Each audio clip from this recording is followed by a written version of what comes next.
Тяжелый пакет скользил из рук, пока я тащила его по тусклому коридору к мусоропроводу.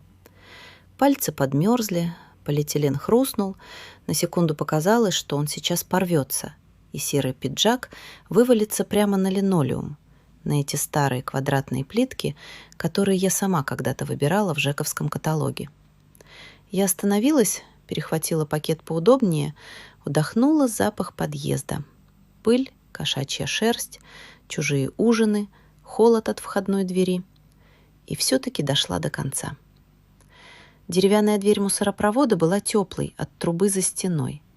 Пришлось упереться плечом. Дверь привычно скрипнула, как скрипела всю мою жизнь, сколько я себя помню в этом доме.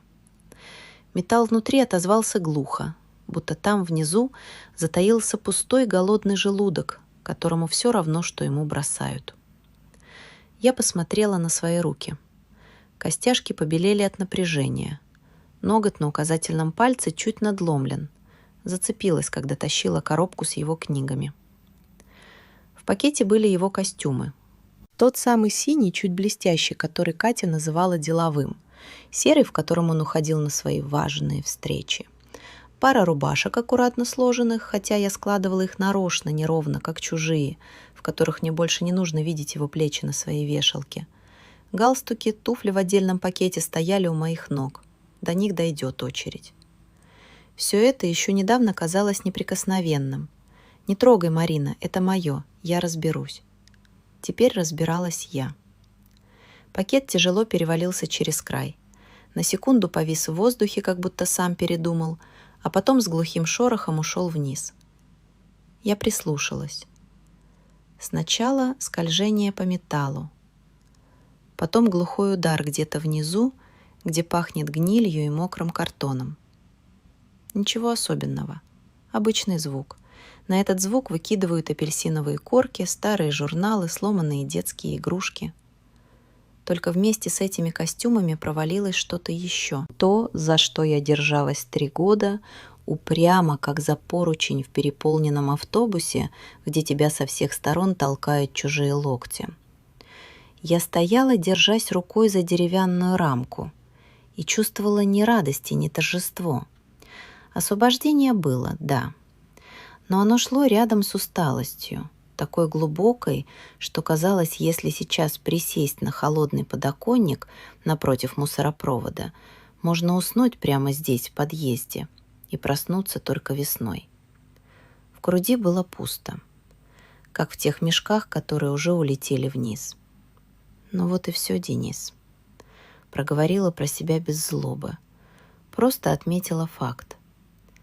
Имя прозвучало внутри спокойно, как фамилия, которую лишний раз проверяешь в справке перед сдачей отчета. Плечи чуть опали. В следующее мгновение внутри поднялась тихая волна. Не слезы, а что-то похожее на тяжелый вздох. До этого момента был длинный путь. Такой длинный, что сама удивляюсь, как не сломалась раньше. Дверцу мусоропровода закрыла аккуратно, как будто за мной кто-то наблюдает, и нужно показать пример. Пакет с туфлями подхватила, отнесла обратно в квартиру. Пусть постоят у порога еще пару дней. Я знала, что выкину и их. Просто не сегодня. Нужна была пауза. Даже мусор иногда выбрасывают в 2 приема. В прихожей пахло моим стиральным порошком, старой мебелью и чем-то еще. Слабым, уже почти выветрившимся парфюмом Кати. Она всегда брызгалась им на бегу, перед тем, как схватить сумку и выскочить за дверь. Запах держался в воздухе дольше, чем ее шаги на лестнице. Последние месяцы он смешивался с другим, дорогим мужским ароматом, чужим, настойчивым. Сейчас от него остался только след в шкафу, в котором еще висела одна его рубашка. Белая, почти новая. Я специально оставила ее напоследок. Закрыв дверь на щеколду, прислонилась лбом к холодной поверхности. Металл приятно остудил кожу, как компресс. Так я стояла, пока внутри не стало чуть тише. Не легче, именно тише. Когда отстранилась, посмотрела на коридор как будто впервые. Старый шкаф-купе, купленный еще до переоформления квартиры. Облупившаяся тумба для обуви. Зеркало с небольшим сколом в правом нижнем углу. Катя однажды задела его сумкой, когда торопилась на экзамен. Тогда мы еще жили вдвоем, и мне казалось, что все наши проблемы можно решить, просто немного поднапрягшись. Иногда думаю, что все началось не с Дениса и не с того дня, когда я подписала дарственную. Началось гораздо раньше. Там, где я вечно говорила себе: потом разберемся, главное, чтобы у Кати все было хорошо, мне-то уже чего. Эти фразы мягко расстелили дорогу до сегодняшнего дня, как ковер, по которому другие спокойно проходят, а ты стираешь его и выбиваешь пыль. Я пошла на кухню налить себе чай и по пути задержалась в дверном проеме комнаты, которая официально уже не моя.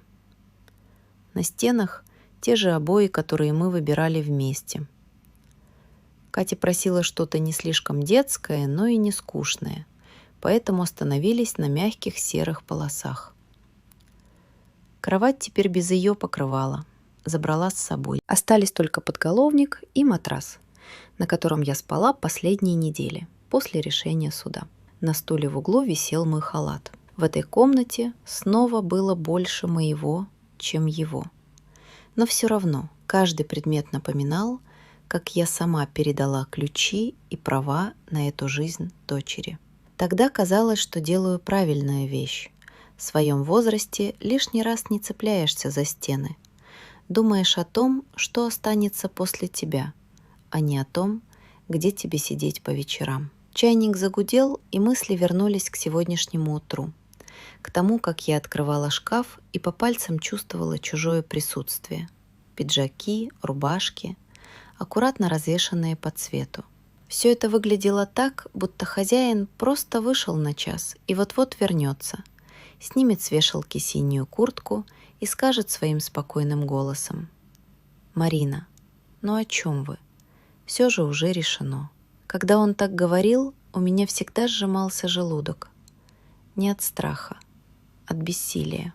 В его голосе не было крика, только уверенность, что мир устроен так, как он решил. Я поставила чашку на стол, села, не включая свет. В окно пробивался бледный дневной зимний свет, и этого хватало, чтобы увидеть знакомые очертания.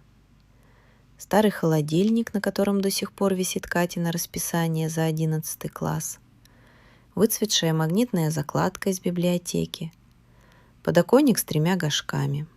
Один цветок засох, когда меня не было, пока шли суды. 2 других еще держались. Когда-то в этой кухне мы вдвоем ели гречку по вечерам. Шутили про начальство, спорили о политике и о том, стоит ли Кате поступать в другой город. Я всегда говорила, что не буду удерживать, просто чтобы она знала, что у нее есть выбор. Тогда казалось, что дать ребенку выбор – это и есть главная задача. Сейчас, глядя на пустой стол напротив, понимала, выбор есть не только у детей, просто некоторые взрослые от него бегут, прикрываясь заботой. Ложка тихо звякнула о край чашки. Я обхватила горячий фарфор ладонями и позволила себе вспомнить, с чего все началось. Не с мусоропровода и не с костюмов. Сначала был дом. Этот дом. Мы с мужем переехали сюда, когда Кате было всего 4 месяца. Тогда казалось, что жизнь только начинается. Я была моложе, полной уверенности, что все успею. Он с планами, проектами, вечными разговорами о том, как поднимемся. Квартиру дали по очереди. Двушка в панельной 5-этажке. Район тихий, до центра полчаса на автобусе. Я ходила по пустым комнатам и трогала руками подоконники, как будто проверяла, настоящие ли. Кате мы поставили детскую кроватку в углу спальни. Ночью она сопела, иногда всхлипывала во сне, а я ловила каждый звук и все время боялась, что не услышу ее плач. Муж первое время старательно делал вид, что участвует. Покупал игрушки, однажды даже сам пытался уложить ее, пока я мыла посуду. Но через пару месяцев интерес у него прошел. Появились задержки на работе, какие-то объекты, обсуждения, вечерние встречи. Я тогда думала, что так и должно быть. Мужчина зарабатывает, женщина дома. Мне было 24, и мир казался простым. Когда Кате исполнился год, он просто собрал вещи. Не кричал, не хлопал дверями. Сказал, что так будет лучше всем, что мы разные, что не хотел меня обманывать, что еще поможем, конечно, с ребенком. Я слушала и держала дочь на руках. И она вцепилась в мой свитер маленькими пальцами, будто чувствовала, что что-то происходит. Потом были бумаги, развод, разговоры с мамой по телефону, ее тяжелые вздохи. Было ощущение, что меня вытащили на улицу без пальто, но дом остался, квартира осталась за мной по решению суда. Тогда я впервые подумала о том, как важно иметь место, где можно закрыть за собой дверь. Мы с Катей прожили здесь вдвоем 30 с лишним лет. Если бы стены умели говорить, они бы рассказали про детские ночные кашли, про первые пятерки, про слезы из-за подружек, про проваленный экзамен по математике, после которого мы сидели на кухне до 2 ночи, и я объясняла ей, что 1 четверка — это не приговор. Про ее первую любовь, когда она возвращалась домой и светилась так, что, казалось, сама лампочка над столом горит ярче. День, когда мы делали ремонт в ее комнате, помню до мелочей. Катя тогда уже работала, принесла свои деньги и сказала: «Мам, давай купим нормальные обои, не вот эти, из списка ЖЭКа. Я хочу сама». Мы ходили по строительному магазину, спорили у стеллажей. Ей нравились светлые, мне казалось, что они быстро испачкаются. В итоге выбрали эти. Серые полосы, спокойные, взрослые. Она радовалась, как ребенок, когда мастер начал их клеить.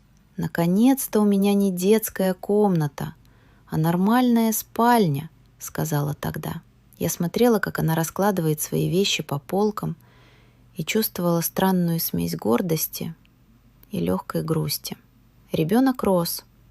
Это было видно по всему. По ее серьезным разговорам, по аккуратной косметике на столике, по стопке документов с работы. Дарственную я придумала сама.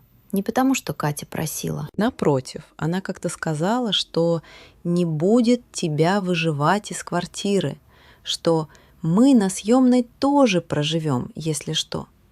Я тогда отмахнулась. Глупости не говори. Тебе жить дальше.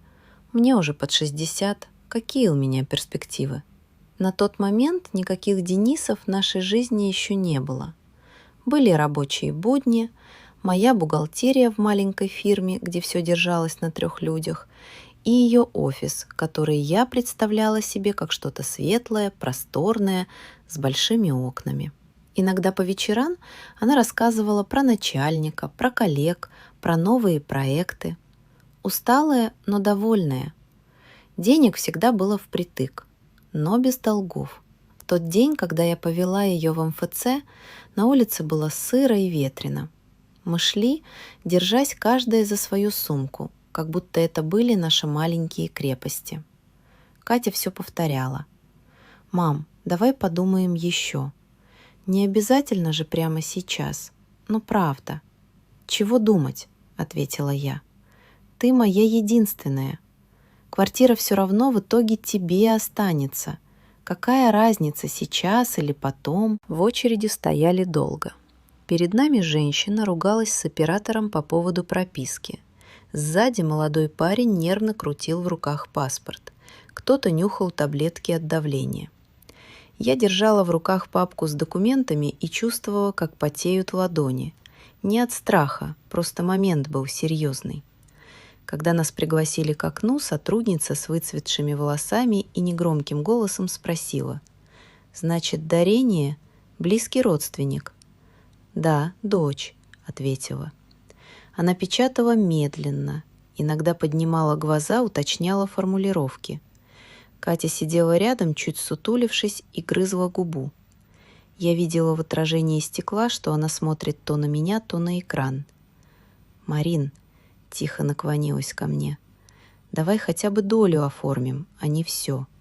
«Зачем делить?» — отмахнулась. «Ты же не чужой человек». Подписывала бумаги уверенной рукой. Странно, но в тот момент не было тревоги. Была только усталость и желание закрыть какой-то внутренний вопрос. Я думала, что таким образом избавляю Катю от будущих проблем. Если со мной что-то случится, не нужно будет бегать по инстанциям, оформлять наследство, спорить с дальними родственниками. Все просто. Хозяйка – она. Когда вышли на улицу, ветер ударил в лицо. Катя прижала к груди папку с документами, посмотрела на меня и вдруг обняла. «Спасибо, мам. Только ты, пожалуйста, не говори больше, что у тебя нет перспектив. Ладно?» Я усмехнулась. «Ладно, будем считать, что у меня перспектива – это ты». На этом все могло бы закончиться. История могла пойти по совсем другой дорожке. Мы могли бы так и жить вдвоем. Она – официальная хозяйка квартиры, я – ее мама, которую никто не выгоняет. Возможно, она когда-нибудь привела бы в дом другого мужчину, с которым у нас сложились бы нормальные отношения. Но жизнь не любит условного наклонения. Через год после оформления дарственной в моей кухне появился Денис. Он вошел так, будто давно здесь жил. Нес в руках пакет с продуктами, пахнущими чем-то дорогим и непривычным для нашей кухни. Катя привела его после работы. Сказала, что познакомит заодно. Я тогда только сняла сковороду с плиты, и запах пережаренного лука вперемешку с парфюмом Дениса наполнил комнату странной смесью, от которой захотелось открыть окно. Он поздоровался вежливо, даже слишком. Голос ровный, будто отрепетированный, взгляд мягкий, но какой-то скользящий, чуть мимо глаз. «Марина, очень приятно», — сказал он и протянул руку. «Катя столько о вас рассказывала». Он говорил спокойно, уверенно, будто давно выучил, как нужно выглядеть, чтобы на него смотрели с доверием. Я отметила, что пальцы у него длинные, ухоженные, ногти аккуратно подстрижены, на запястье дорогие часы. Тип мужчины, который следит за деталями и за впечатлением. Катя нервничала, будто хотела, чтобы все прошло идеально. Суетилась, убирала со стола, протирала поверхность, хотя я уже все сделала. Стул ему пододвинула ближе к окну, а сама села рядом. Их близость была почти осязаемой. Она смотрела на него так, как раньше смотрела на редкие подарки отца. Как на что-то, что стоит беречь, потому что может исчезнуть. Я накрыла стол просто. Картошка с грибами, салат, чай. Денис пробовал еду медленно, будто сравнивал вкус с чем-то в своей памяти. Иногда бросал короткие фразы. «Домашнее — это всегда лучше ресторанного. У вас уютно. Такие дома скоро станут редкостью». Говорил он спокойно, но так, чтобы каждое предложение звучало как намек. На что? Тогда я еще не понимала. Первые несколько встреч я пыталась понять, чем он занимается. Ответы были расплывчатыми. Помогаю партнерам, занимаюсь проектами, работаю с людьми. Катя объясняла за него. У него свой бизнес. Сложно объяснить, но там все связано с переговорами, с управлением. Он очень хороший специалист. Я кивала. Если взрослый человек умеет говорить часами, но не назвать прямо, где он работает и чем именно занимается, это обычно не от скромности. Постепенно он стал появляться чаще.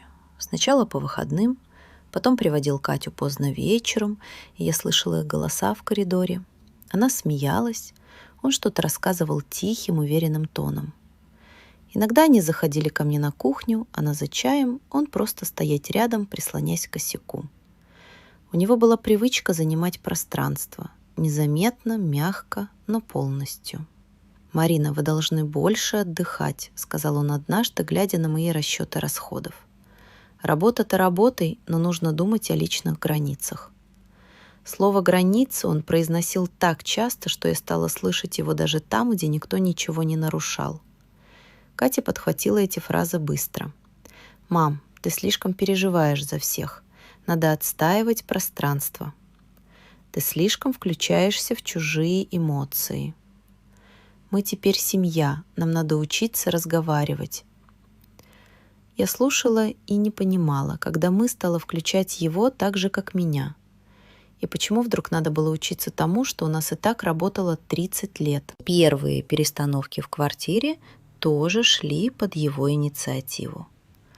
Он делал это не напрямую, просто говорил: «Катя, тебе бы удобнее было, если бы шкаф стоял у окна. Свет лучше падает. Я бы перенес стол в другую комнату, он тут мешает». Через неделю Катя сама просила меня помочь переставить мебель. Не потому, что так надо было, а потому что ему так казалось логично. Я не возражала. Подумаешь, перестановка. Бывает. Но постепенно появлялись мелкие детали, от которых внутри становилось неспокойно. Например, его вещи в ванной. Сначала щетка, потом бритва, потом дорогой гель для душа, запах которого выбивал из головы все остальное и не сочетался ни с одним уголком этой квартиры. Или его манера поправлять что-то у меня дома. Выключатель, картину, сушилку для белья. Будто это не гости приходят ко мне, а я живу у них. Не грубо, не нагло, просто как должное. Я замечала и то, что Катя стала внимательнее смотреть на меня, как будто задавалась вопросом, все ли я делаю правильно. Мне это было непривычно. Раньше она задавала вопросы, но не оценивала. Теперь оценивала. Тихо, мельком, но каждый раз. Впервые тревога кольнула в тот вечер, когда он сказал: «Марина, вы должны больше заниматься собой. Не все время же жить ради других». Звучало красиво, но сказал он это, глядя не на меня, а на Катю, и она кивнула. Потом был разговор, который я до сих пор слышу почти дословно. Катя пришла поздно, глаза блестят, руки нервно скользят по ремешку сумки. «Мам, мы с Денисом хотели с тобой поговорить». «О чем?» «Мы решили, наверное, будет лучше, если ты поживешь какое-то время у Тамары. Мы хотим попробовать жить вдвоем, выстроить пространство». Внутри все похолодело, но я постаралась говорить спокойно. «Это он предложил?» «Мы решили вместе. Он понимает, как важно, когда у семьи есть свое место. И он сказал, что мы должны научиться быть самостоятельными». Она сказала это так, будто я всю жизнь запрещала ей этой самостоятельности, будто я была препятствием. «Катя», — тихо произнесла, — «это мой дом. Твой тоже. Мы же не чужие». Она прикусила губу, и в следующую секунду появился он. Стоял в дверях спокойно, руки в карманах, взгляд уверенный. «Марина, мы не хотим конфликтов. Это ваше решение, когда возвращаться. Но сейчас правильно будет дать нам время. Мы обо всем позаботимся». Он говорил мягко, но в голосе было то же, что я слышала, когда наш директор просил пересчитать отчет к сегодняшнему вечеру. Не просьба, решение. Я стояла в своей же гостиной и понимала, они меня не просят, они меня выдавливают. Без крика, без ссор. Просто закрывают дверь и предлагают уйти на время. А время – штука растяжимая. В тот вечер я взяла только одну сумку. Документы, пару вещей, зарядку для телефона. Остальное собирала уже в присутствии участкового, позже. Но тогда просто вышла на лестничную площадку и услышала, как за спиной повернулся ключ. Мой ключ.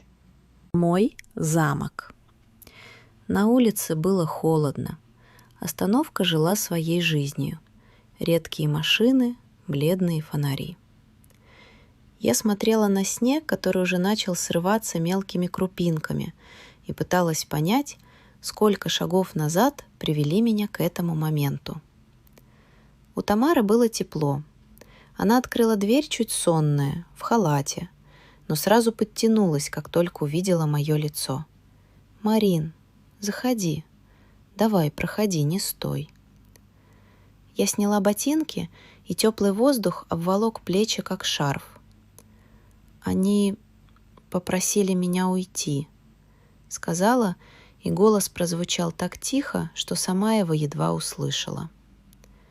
Тамара только кивнула, не задавала вопросов. Налила чаю, постелила на диване, принесла одеяло.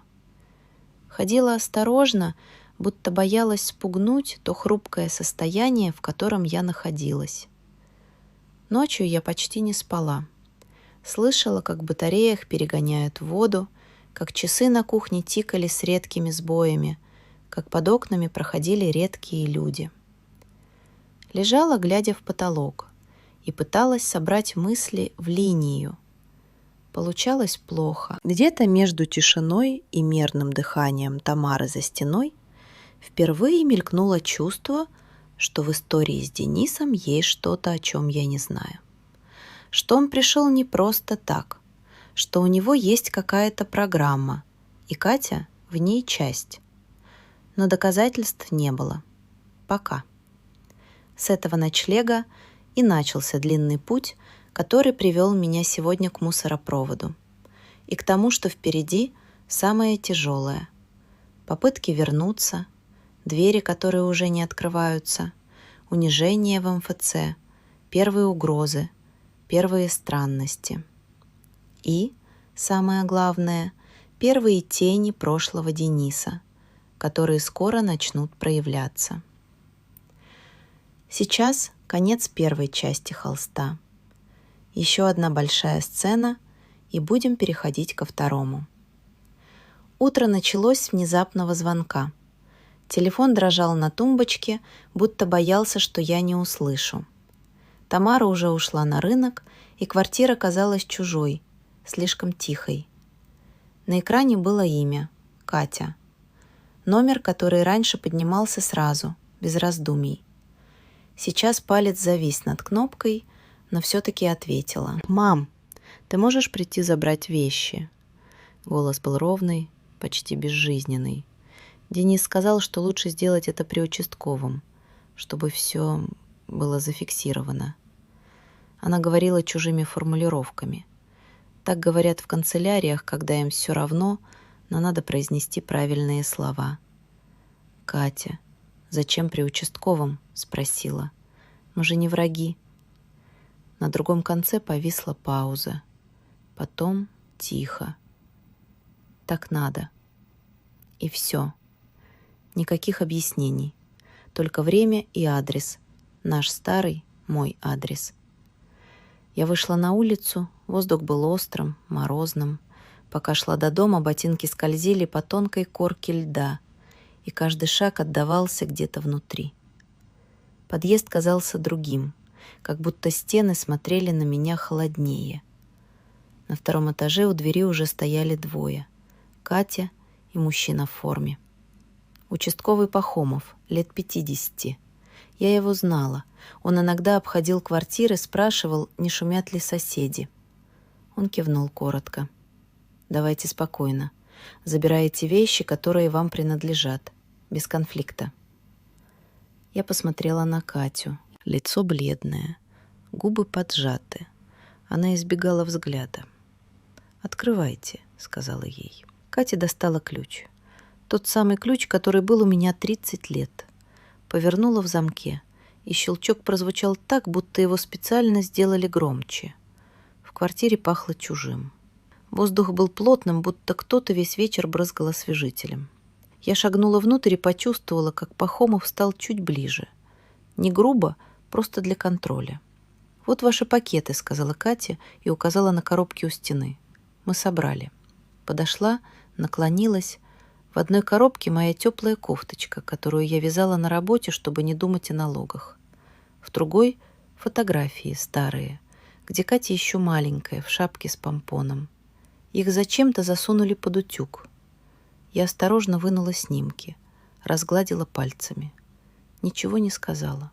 Вещи были собраны торопливо, как будто спешили избавиться от всего, что напоминало о моей жизни. На кухне не доставало моих кружек, но стояла новая, большая, с золотым ободком. На столе его газета, раскрытая на развороте о каких-то инвестициях. Он где-то рядом. Тень от его руки будто еще висела над столешницей. «Можно я зайду в свою комнату?» — спросила. «Только в присутствии сотрудников полиции», — услышала из-за спины. Это был не Пахомов. Голос шел из прихожей. Я повернулась. Денис стоял, опершись о косяк, как всегда. Спокойный, уверенный. Куртка на нем дорогая, взгляд ровный, губы едва заметно улыбаются. «Мы должны все фиксировать, чтобы избежать недоразумений», — сказал он участковому. Пахомов кивнул. Не потому, что согласен, потому, что так положено. Я прошла в комнату, где прожила почти всю свою взрослую жизнь. Кровать, подушка, старый комод — все на месте. Но вещи в шкафу были разложены по-другому, аккуратно, как в магазине. Моя одежда собрана в одну стопку. Пустота на полках была слишком правильной. Складывала не Катя. Это была рука человека, который привык к контролю. Собирала сумку молча. Катя стояла в коридоре, время от времени сжимая пальцы так, что костяшки белели. И я старалась не смотреть на нее. Знала, если посмотреть, сердце дрогнет. А сейчас мне нужен был холод.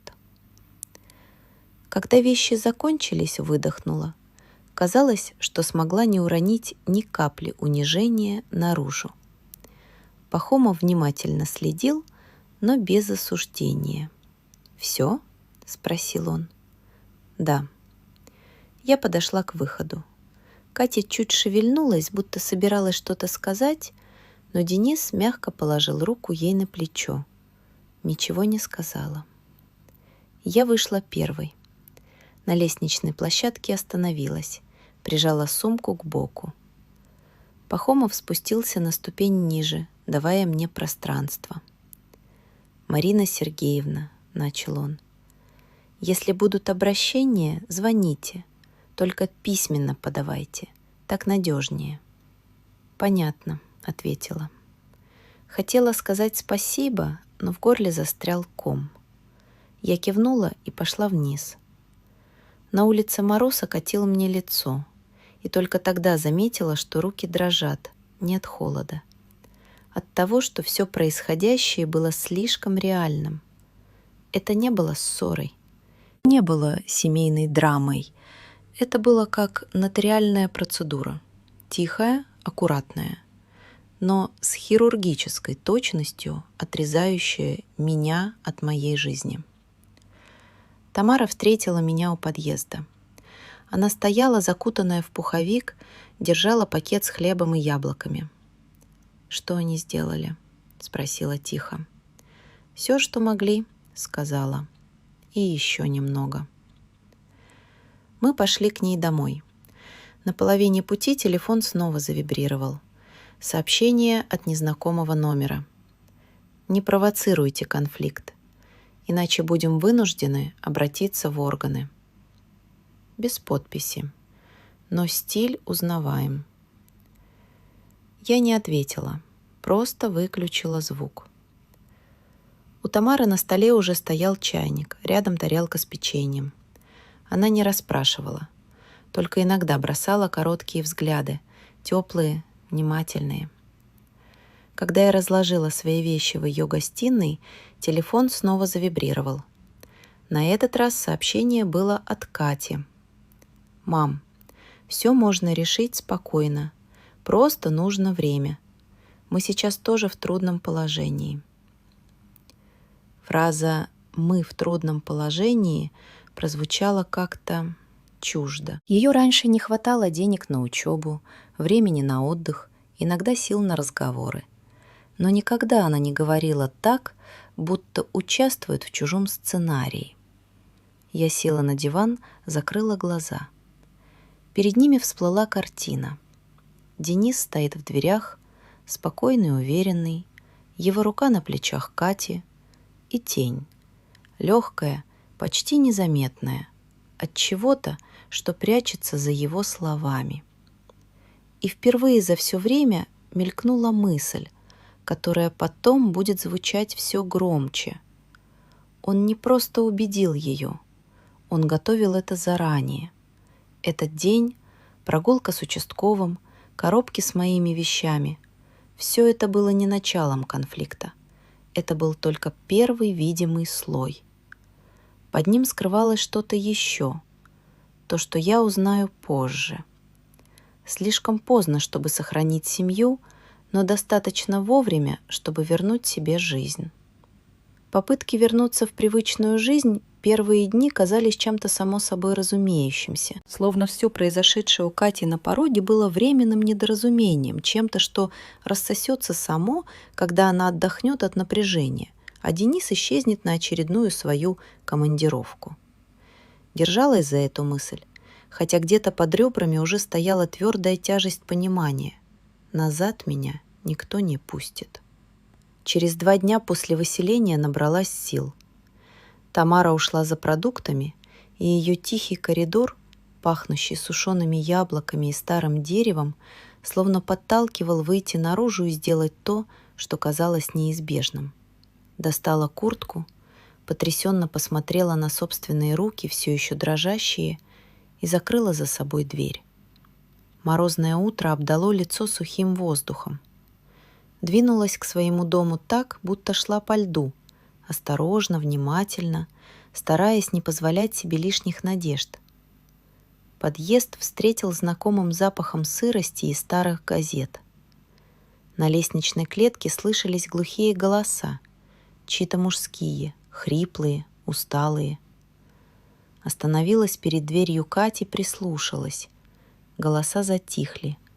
Постучала.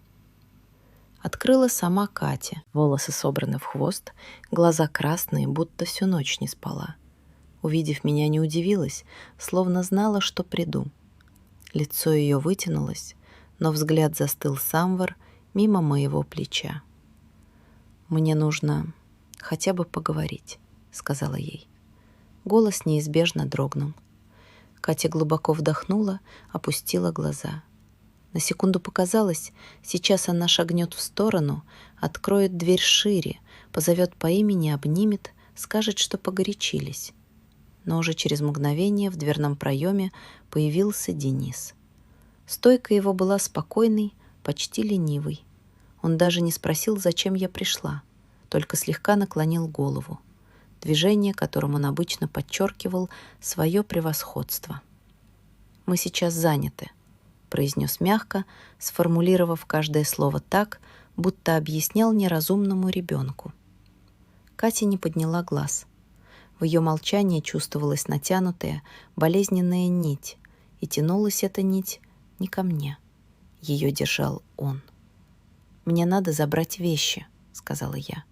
«Паспорт, несколько документов, одежду хотя бы. Это недолго». Денис посмотрел на меня терпеливо и чуть сощурился. «Вам нельзя заходить без участкового. Так будет правильно и спокойно». От его уверенного тона внутри подступило что-то холодное. Сжала ремешок сумки так, что побелели пальцы. «Хорошо, тогда вызовем участкового», — сказала ровно. «Сейчас». Катя чуть вздрогнула, будто ждала другой реакции, но все так же молчала. Участковый Пахомов приехал только через 1,5 часа. Его нехотя поднимающееся по ступенькам тело будто повторяло усталость всего подъезда. Мужчина в форме остановился перед нами и глянул поверх очков. Взгляд был безразличный, но не злой. «Что у вас?» – спросил. Объяснила ему ситуацию, как могла, коротко. Денис слушал, слегка улыбаясь краем губ, будто ему предстоял спектакль, который он давно репетировал. «Так», – Пахомов потер переносицу, – «вы собственница были?» «Подарила дочери год назад». Он кивнул медленно. «Ладно, доступ в квартиру, по их согласию. Но вещи забрать можно, быстро, без конфликтов». Катя стояла сбоку, руки скрещены, плечи приподняты. Когда я вошла вслед за участковым, взгляд ее скользнул по мне, будто я — гостья, задержавшаяся слишком долго. Квартира изменилась. Мой старый плед куда-то исчез. Картина, что висела на стене 20 лет, была снята. На столе стояли 2 большие чашки, очевидно, их. На кухне пахло жареным маслом. Резкий запах, который раньше никогда не задерживался, пока мы жили вдвоем. Под пристальным холодным взглядом Дениса собирала документы, аккуратно складывала их в сумку. Пахомов стоял в дверях, наблюдая. Когда дошла до спальни, Катя вдруг тихо сказала: «Быстрее, пожалуйста, нам надо ехать». Слова были обычными, но голос каким-то чужим, как будто внутри нее поселился кто-то еще, тянущий ниточки. Собрала одежду, немногое, что осталось. Задвинула в пакет, завязала узел. Чувствовала каждое их движение позади, как прожектора. На пороге Денис вежливо отступил в сторону. «Надеюсь, мы все решили», — произнес он. Без лишних эмоций. Катя отвернулась, и я поняла. Во мне что-то необратимо треснуло. Первый визит в МФЦ был похож на погружение в вязкую бесконечную толпу лиц, голосов и серых коридоров. Тамара настаивала идти вместе, но отказалась. Нужно было пройти это самой. Время в зале ожидания текло медленно. За окнами сгущался зимний воздух. Взяла талон. Номер 427. На экране горело 389. Села на пластиковый стул, который хрустнул подо мной. Рядом пожилая женщина нервно листала паспорт. Мужчина в костюме говорил по телефону о каких-то срочных переводах. Все это чужое движение казалось чем-то невероятно далеким от моей жизни. Когда подошла очередь, меня позвали к окну номер 7. Молодая сотрудница с ровной челкой посмотрела поверх монитора. Нейтральная, почти безличная. «Чем могу помочь?» «Я хочу узнать, могу ли отменить договор дарения квартиры, который...» На секунду потеряла слова. «По обстоятельствам». Сотрудница кивнула. Начала что-то печатать. «Дарение было оформлено добровольно, без оговорок?» «Да». «Тогда отменить можно только через суд. Основания: давление, введение в заблуждение, недееспособность, либо существенные нарушения с другой стороны. Вам понадобится адвокат и доказательства». Слова звучали как что-то заученное, но от этого не становились менее болезненными. «Понимаю», — произнесла тихо. «Могу выдать копию заявления и распечатку по расписке, но основная работа судебная». Пока она печатала, сердце билось в висках. В какой-то момент собственная беспомощность стала почти физической, будто меня накрыли мокрым одеялом. Когда вышла на улицу, мороз ударил в лицо, и только тогда получилось сделать нормальный вдох. До адвоката добралась через неделю. Тамара дала номер. Сказала, что женщина надежная, спокойная, без лишних слов. Звонила долго. На 3-й раз ответили. Кабинет Ирины находился на 2-м этаже офисного здания, где пахло линолеумом и пылью. Внутри царил порядок. Стопки папок, строгий стол, лампа с холодным светом. Ирина посмотрела на меня внимательно, но не оценивающе. Лицо спокойное, волосы собраны в плотный пучок. Предложила присесть. «Расскажите», — произнесла коротко. И я рассказала, без подробностей, без эмоций, стараясь придерживаться фактов. Ирина слушала, почти не перебивая. Иногда задавала уточняющие вопросы. Когда подписан договор, где проживали, были ли свидетели, есть ли переписка. «Ситуация непростая», — сказала после паузы, — «но не безнадежная. Придется идти через суд и держаться». «Он дарит», — сказала я, — «говорит, что все по закону. Давление нужно фиксировать.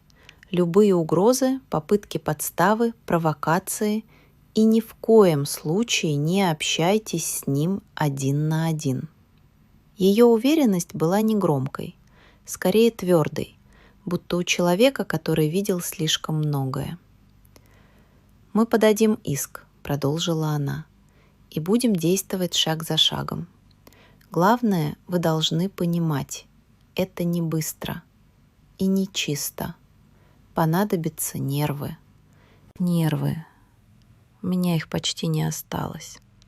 Но кивнула.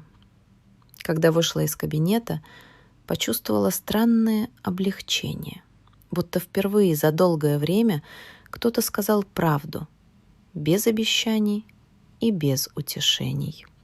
Через пару дней началось то, чего я ожидала, но все же надеялась избежать. Сначала звонки. Номера неизвестные. Поднимала трубку. Тишина. Потом кто-то тяжело вздыхал и отключался. Несколько раз приходили короткие сообщения. «Поговорим, пока есть возможность». Стоит подумать, как это выглядит со стороны. Мы можем уладить мирно. Все, без подписи. Но кто еще мог это быть? Однажды, возвращаясь от Тамары поздним вечером, увидела его. Денис стоял возле подъезда, будто случайно, курил. Когда проходила мимо, взглянул прямолинейно, спокойно. «Нам надо поговорить», — произнес. «У меня нет к вам дел». Он усмехнулся. «Будут». Не остановилась, не дала себе права. Когда поднялась к Тамаре, колени дрожали так, что пришлось прислониться к стене. Попытку подставы заметила не сразу. Сначала позвонил Пахомов. Его голос в трубке был усталым, без раздражения, но с осторожностью. «К вам одно заявление поступило», — сказал. «Якобы вы проникли в квартиру к дочери без разрешения. Было такое?» Кровь стукнула в виски. «Нет, конечно. Я была у знакомой. Могу подтвердить». «Понятно. Придется вас опросить. Формально». Тамара подтвердила все письменно. Но осадок остался. Стало ясно. Денис не просто пытается меня вытеснить. Он готов идти на любую грязь. Допрос в полиции провели через неделю. Маленький кабинет, стол, 2 лампы, запах бумаги и старого кофе. Следователь Анна Сергеевна, женщина лет 40, строгие глаза, внимательные. «Сядьте, пожалуйста». Она включила диктофон. «Нам нужно уточнить детали». Отвечала честно.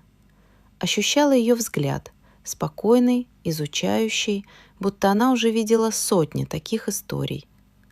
Где-то в середине разговора она остановила запись. «Ситуация сложная», — произнесла спокойно. «Вы не первая, кого выживают из подаренной квартиры. Смотрите, Марина, держитесь подальше от этого человека. Он действует по шаблону». Слова ее пронзили неожиданно. Шаблон. Значит, я не первая. Ее тон при этом был без осуждения. Просто факт. Правда, сказанная тихо. Жизнь у Тамары стала чем-то вроде временной пристани. Ее маленькая кухня с облупившейся краской на окне, мягкое одеяло с запахом стиранного порошка, звук старых труб ночью. Все это постепенно формировало ощущение безопасности. Вечерами мы сидели, пили чай, почти молча. Тамара не задавала вопросов, не пыталась утешать, лишь иногда клала руку на мою ладонь. «Мы выстоим», — говорила. Тихо, спокойно, как умеем.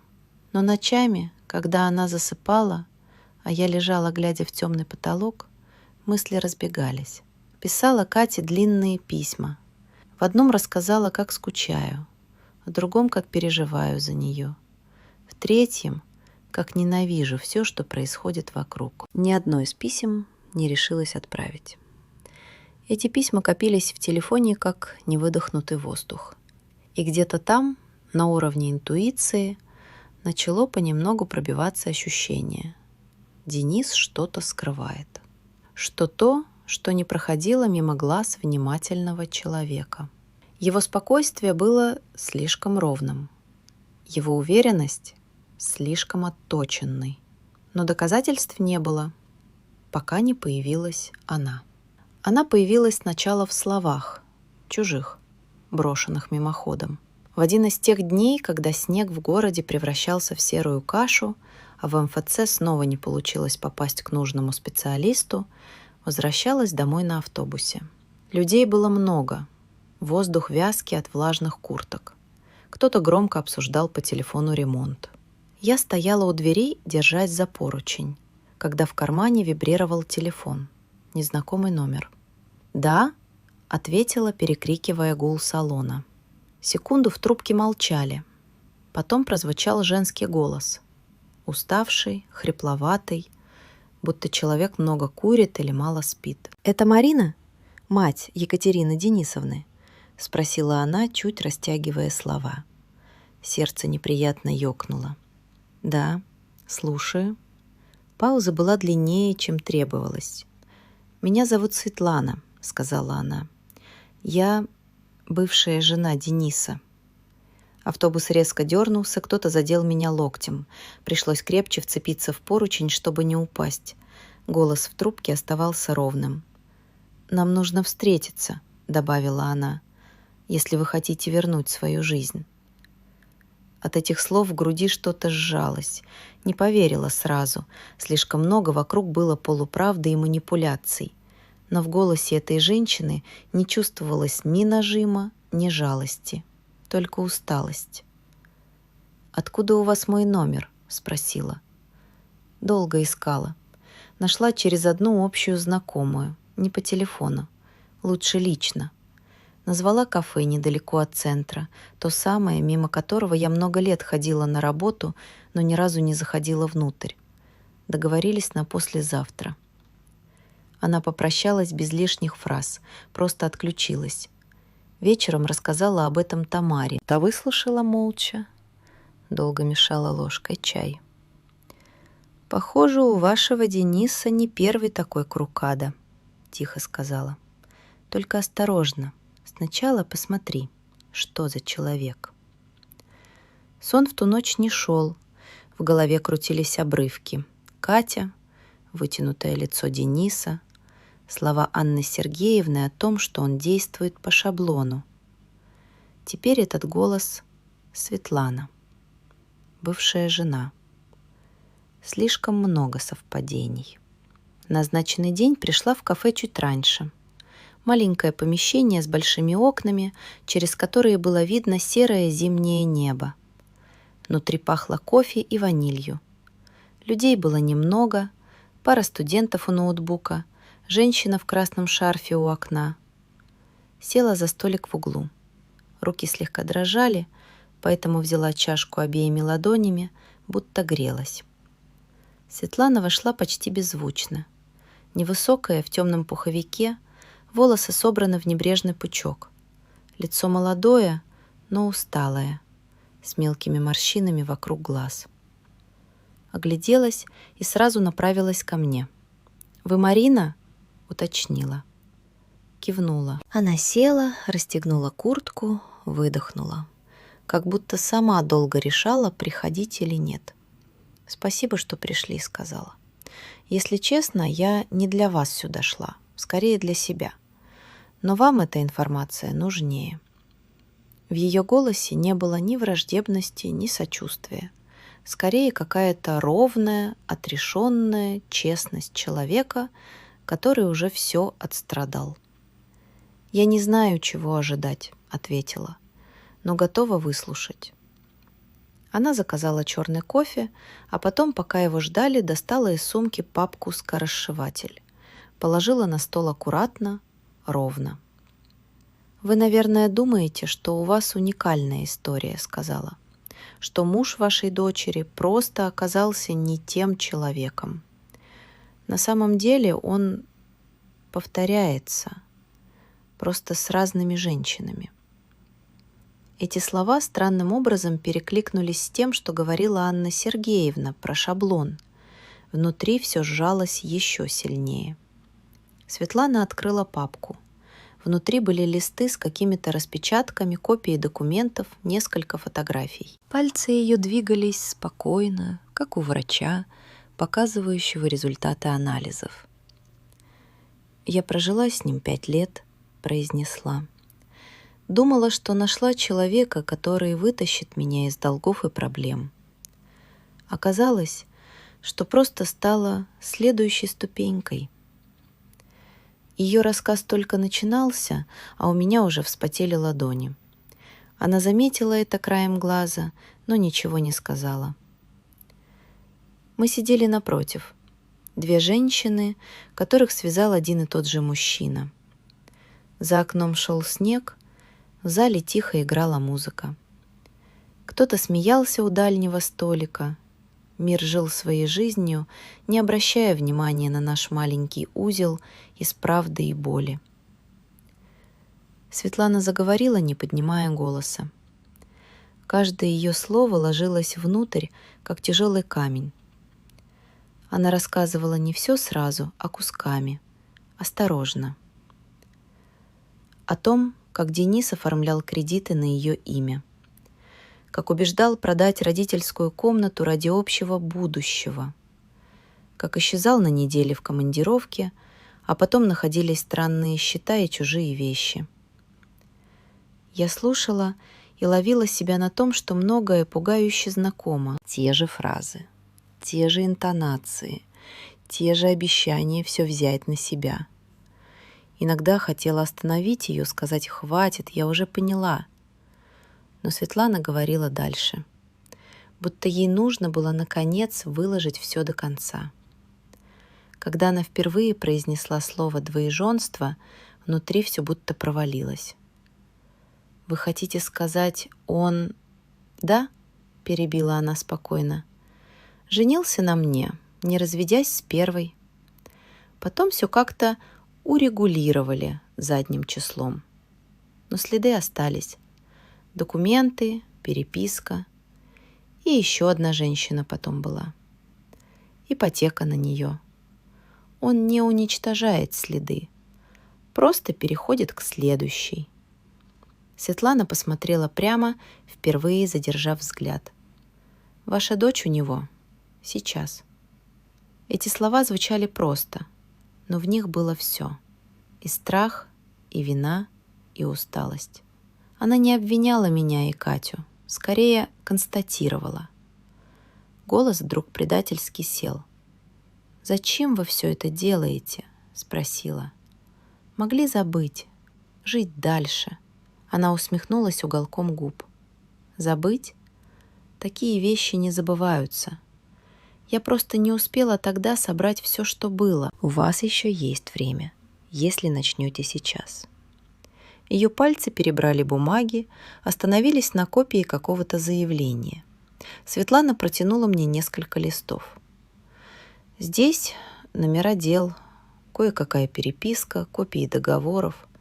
Не все, но достаточно, чтобы ваш адвокат понял, с чем имеет дело. Бумаги дрожали в моих руках. Впервые за все время почувствовала не только боль и усталость, но и что-то вроде холодного, тихого гнева. Не бурю, лед. Ирина выслушала меня внимательно, не перебивая, пока рассказывала о встрече со Светланой. На стол перед ней положила те самые листы. Она взяла их неторопливо, пробежалась взглядом по верхним строкам, потом стала читать внимательнее. «Интересно», — произнесла тихо, — «очень интересно». Ее взгляд стал острым, сосредоточенным. «Это то, чего нам не хватало», — добавила. «Одно дело слова, другое — документы и уже существующие дела. Если подтвердим двоеженство и схему с имуществом, у нас появится серьезный аргумент. Суду не понравится, что ваша история не первый эпизод». «Значит, у нас есть шанс?» — спросила. «Шанс был и раньше», — спокойно ответила она. «Но теперь опираться будет на что?» Ирина отложила бумаги, посмотрела на меня пристально. «Марина, я скажу честно, это будет долго. Он будет сопротивляться, выкручиваться.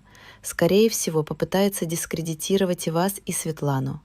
Возможно, подаст встречные иски. Вы готовы?» Готовности как таковой во мне не было. Было упрямство, вытянутое из какого-то внутреннего резерва. «Я не знаю», — сказала честно, — «но другого выхода у меня все равно нет».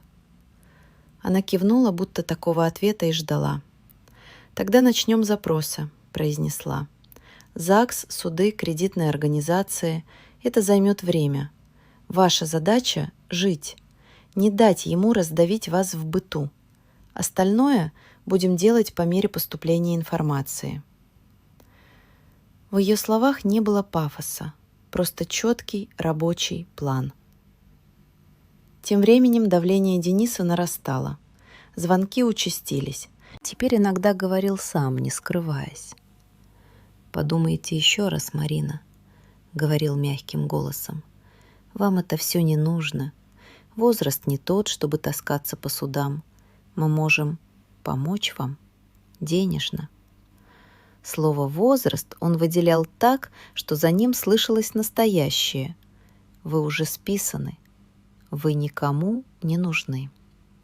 Иногда, ложась спать, ловила себя на том, что его интонации продолжают звучать в голове. От этого становилось особенно мерзко. Анна Сергеевна, узнав о звонках, лишь вздохнула. «Записывайте», — сказала. «Все фиксируйте, но не отвечайте на провокации. Чем спокойнее будете, тем сложнее ему будет вас раскачать».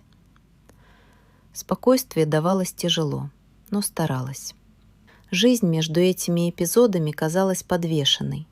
Утром маршрутка, работа, чужие счета, бухгалтерские проводки, мелкие конфликты в офисе. Коллеги знали, что у меня проблема с жильем, но подробностей не спрашивали. Вечером дорога к Тамаре, чай, новости, которые я слушала, но не запоминала. Иногда по пути домой проходила мимо своего дома. Смотрела на окна, считала этажи. Где-то там, за стеклом, в моей бывшей спальне, теперь стояла чужая кровать. На кухне висели чужие полотенца. Мысли об этом обжигали сильнее морозного воздуха. Однажды увидела в окне знакомый силуэт. Катя стояла у подоконника с кружкой. Хотелось махнуть, позвонить, закричать, но лишь остановилась в тени дерева, подождала пару секунд и пошла дальше. Она не видела меня или делала вид. Первые повестки в суд пришли в конце февраля. Белые конверты с сухими формулировками. Тамара принесла их с почты, положила на стол рядом с тарелкой супа. «Началось», — сказала она. Смотрела на конверты, как на что-то, что изменит все. В ту ночь спала плохо. Перебирала в голове возможные сценарии. Вспоминала лицо судьи, которого еще не видела, но уже боялась. Ирина, увидев повестки, только кивнула. «Нормально, готовимся. До заседания у нас месяц. Успеем собрать еще кое-что». Время снова растянулось, как резина.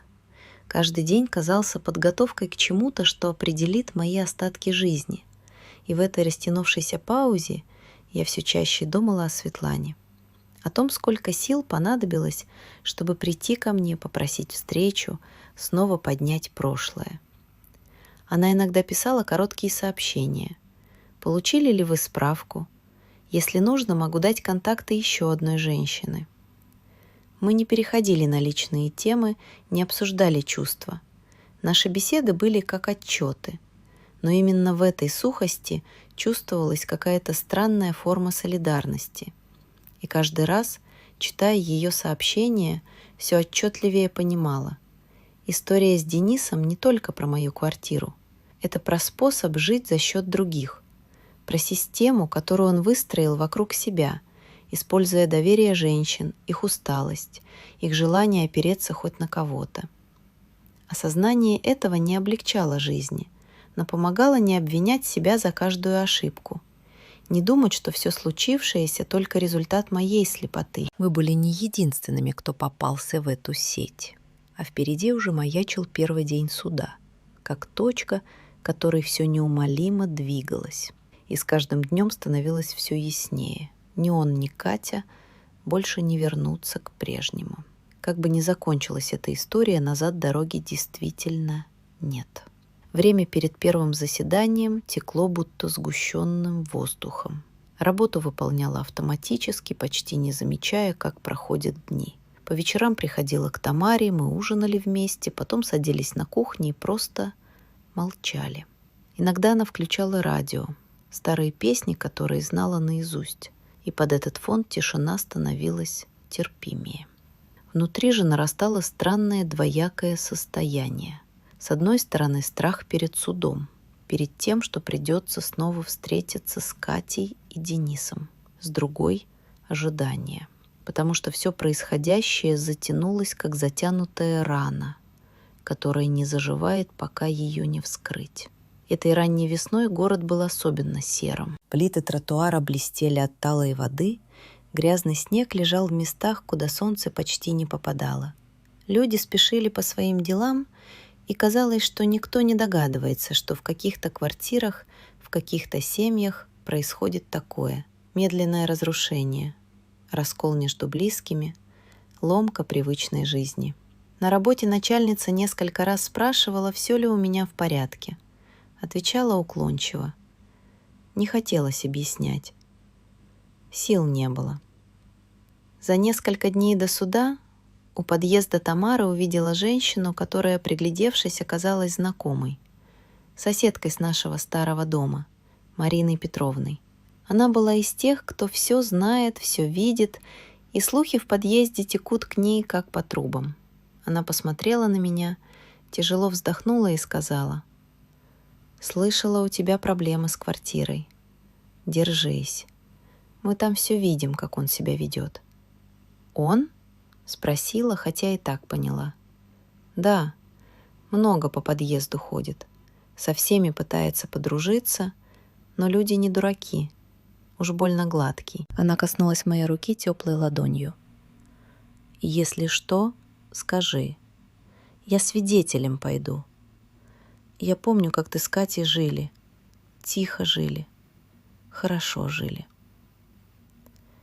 Ее слова неожиданно согрели. Не потому, что предлагала помощь, а потому, что признала меня частью того дома, который давно перестал быть моим. За день до заседания Денис позвонил снова. Голос спокойный, уверенный, как всегда. «Марина», — начал он вместо приветствия, — «вы же понимаете, что все это пустая трата сил. Суд не на вашей стороне. Документы законные. Дарение необратимо. Вам стоит подумать, что вы получите в итоге». Молчала. Он продолжал. «Мы могли бы помочь вам финансово. Или я мог бы поговорить с Катей, смягчить ситуацию». Его фраза прозвучала так, будто дочь — маленький механизм в его руках. Только тогда спросила: «Зачем вы это делаете?»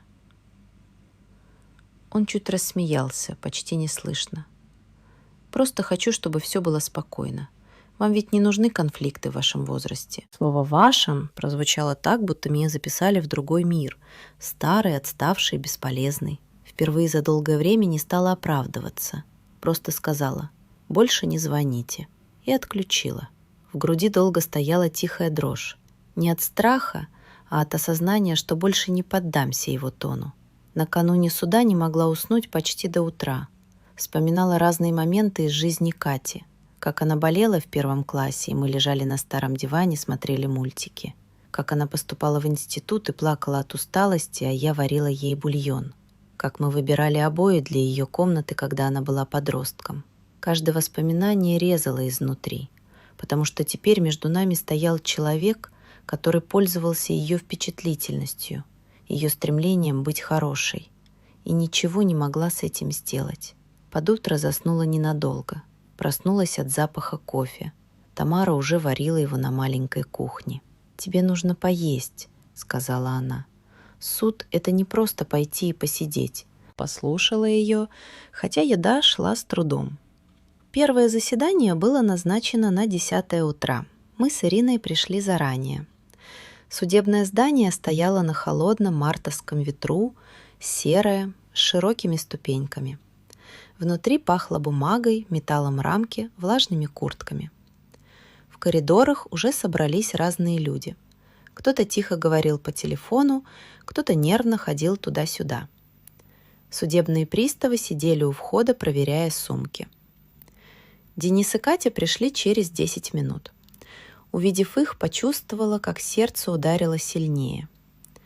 Катя шла рядом с ним, но глаза ее были пустыми. На меня она не посмотрела.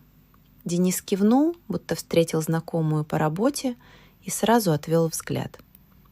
Ирина чуть подалась вперед, шепнула: «Не смотреть на них. Сохраняйте дыхание». Мы ждали в коридоре почти полчаса. Время тянулось мучительно. Наконец, дверь в зал открылась, и секретарь позвала нас. Зал был меньше, чем ожидала. Длинный стол судьи, несколько рядов стульев, деревянные панели. Люди входили и рассаживались. Судья, женщина лет 50, смотрела поверх очков. В ее взгляде не было ни участия, ни раздражения, только опыт. Когда началось слушание, почувствовала, как в руках опять появляется дрожь. Ирина говорила за меня, спокойно, четко. Объясняла, что договор дарения был подписан под давлением обстоятельств, что получатель, моя дочь, действовала под влиянием третьего лица. Судья слушала, записывала. Денис выступал уверенно. Голос поставленный, движения точные. Говорил, что никакого давления не было, что отношения в семье были хорошими, а теперь я, изменившимися жизненными условиями, недовольна и пытаясь вернуть то, что отдала добровольно. Катя сидела, сжав руки, смотрела куда-то в стол. Ни разу не подняла взгляд. В какой-то момент судья спросила: «Екатерина, вы подтверждаете слова мужа?» Катя кивнула. Без паузы, без колебаний, как будто репетировала. Что-то во мне сжалось до боли. Заседание длилось около часа. Особенно тяжелым был момент, когда судья спросила меня: «Почему решила подарить квартиру?» «Хотела, чтобы у дочери был свой дом», — сказала. «Мы жили вдвоем много лет. Я думала, так будет правильно». Судья кивнула так, будто слышала это сотни раз. Продолжаем на следующем заседании. Сторонам предоставить дополнительные документы. Удар молоточка прозвучал сухо. Все начали вставать. Когда выходили из зала, Денис слегка повернулся ко мне. Его взгляд был спокойным, почти равнодушным. Только прищур выдавал удовлетворение. Катя прошла мимо, даже не заметив меня.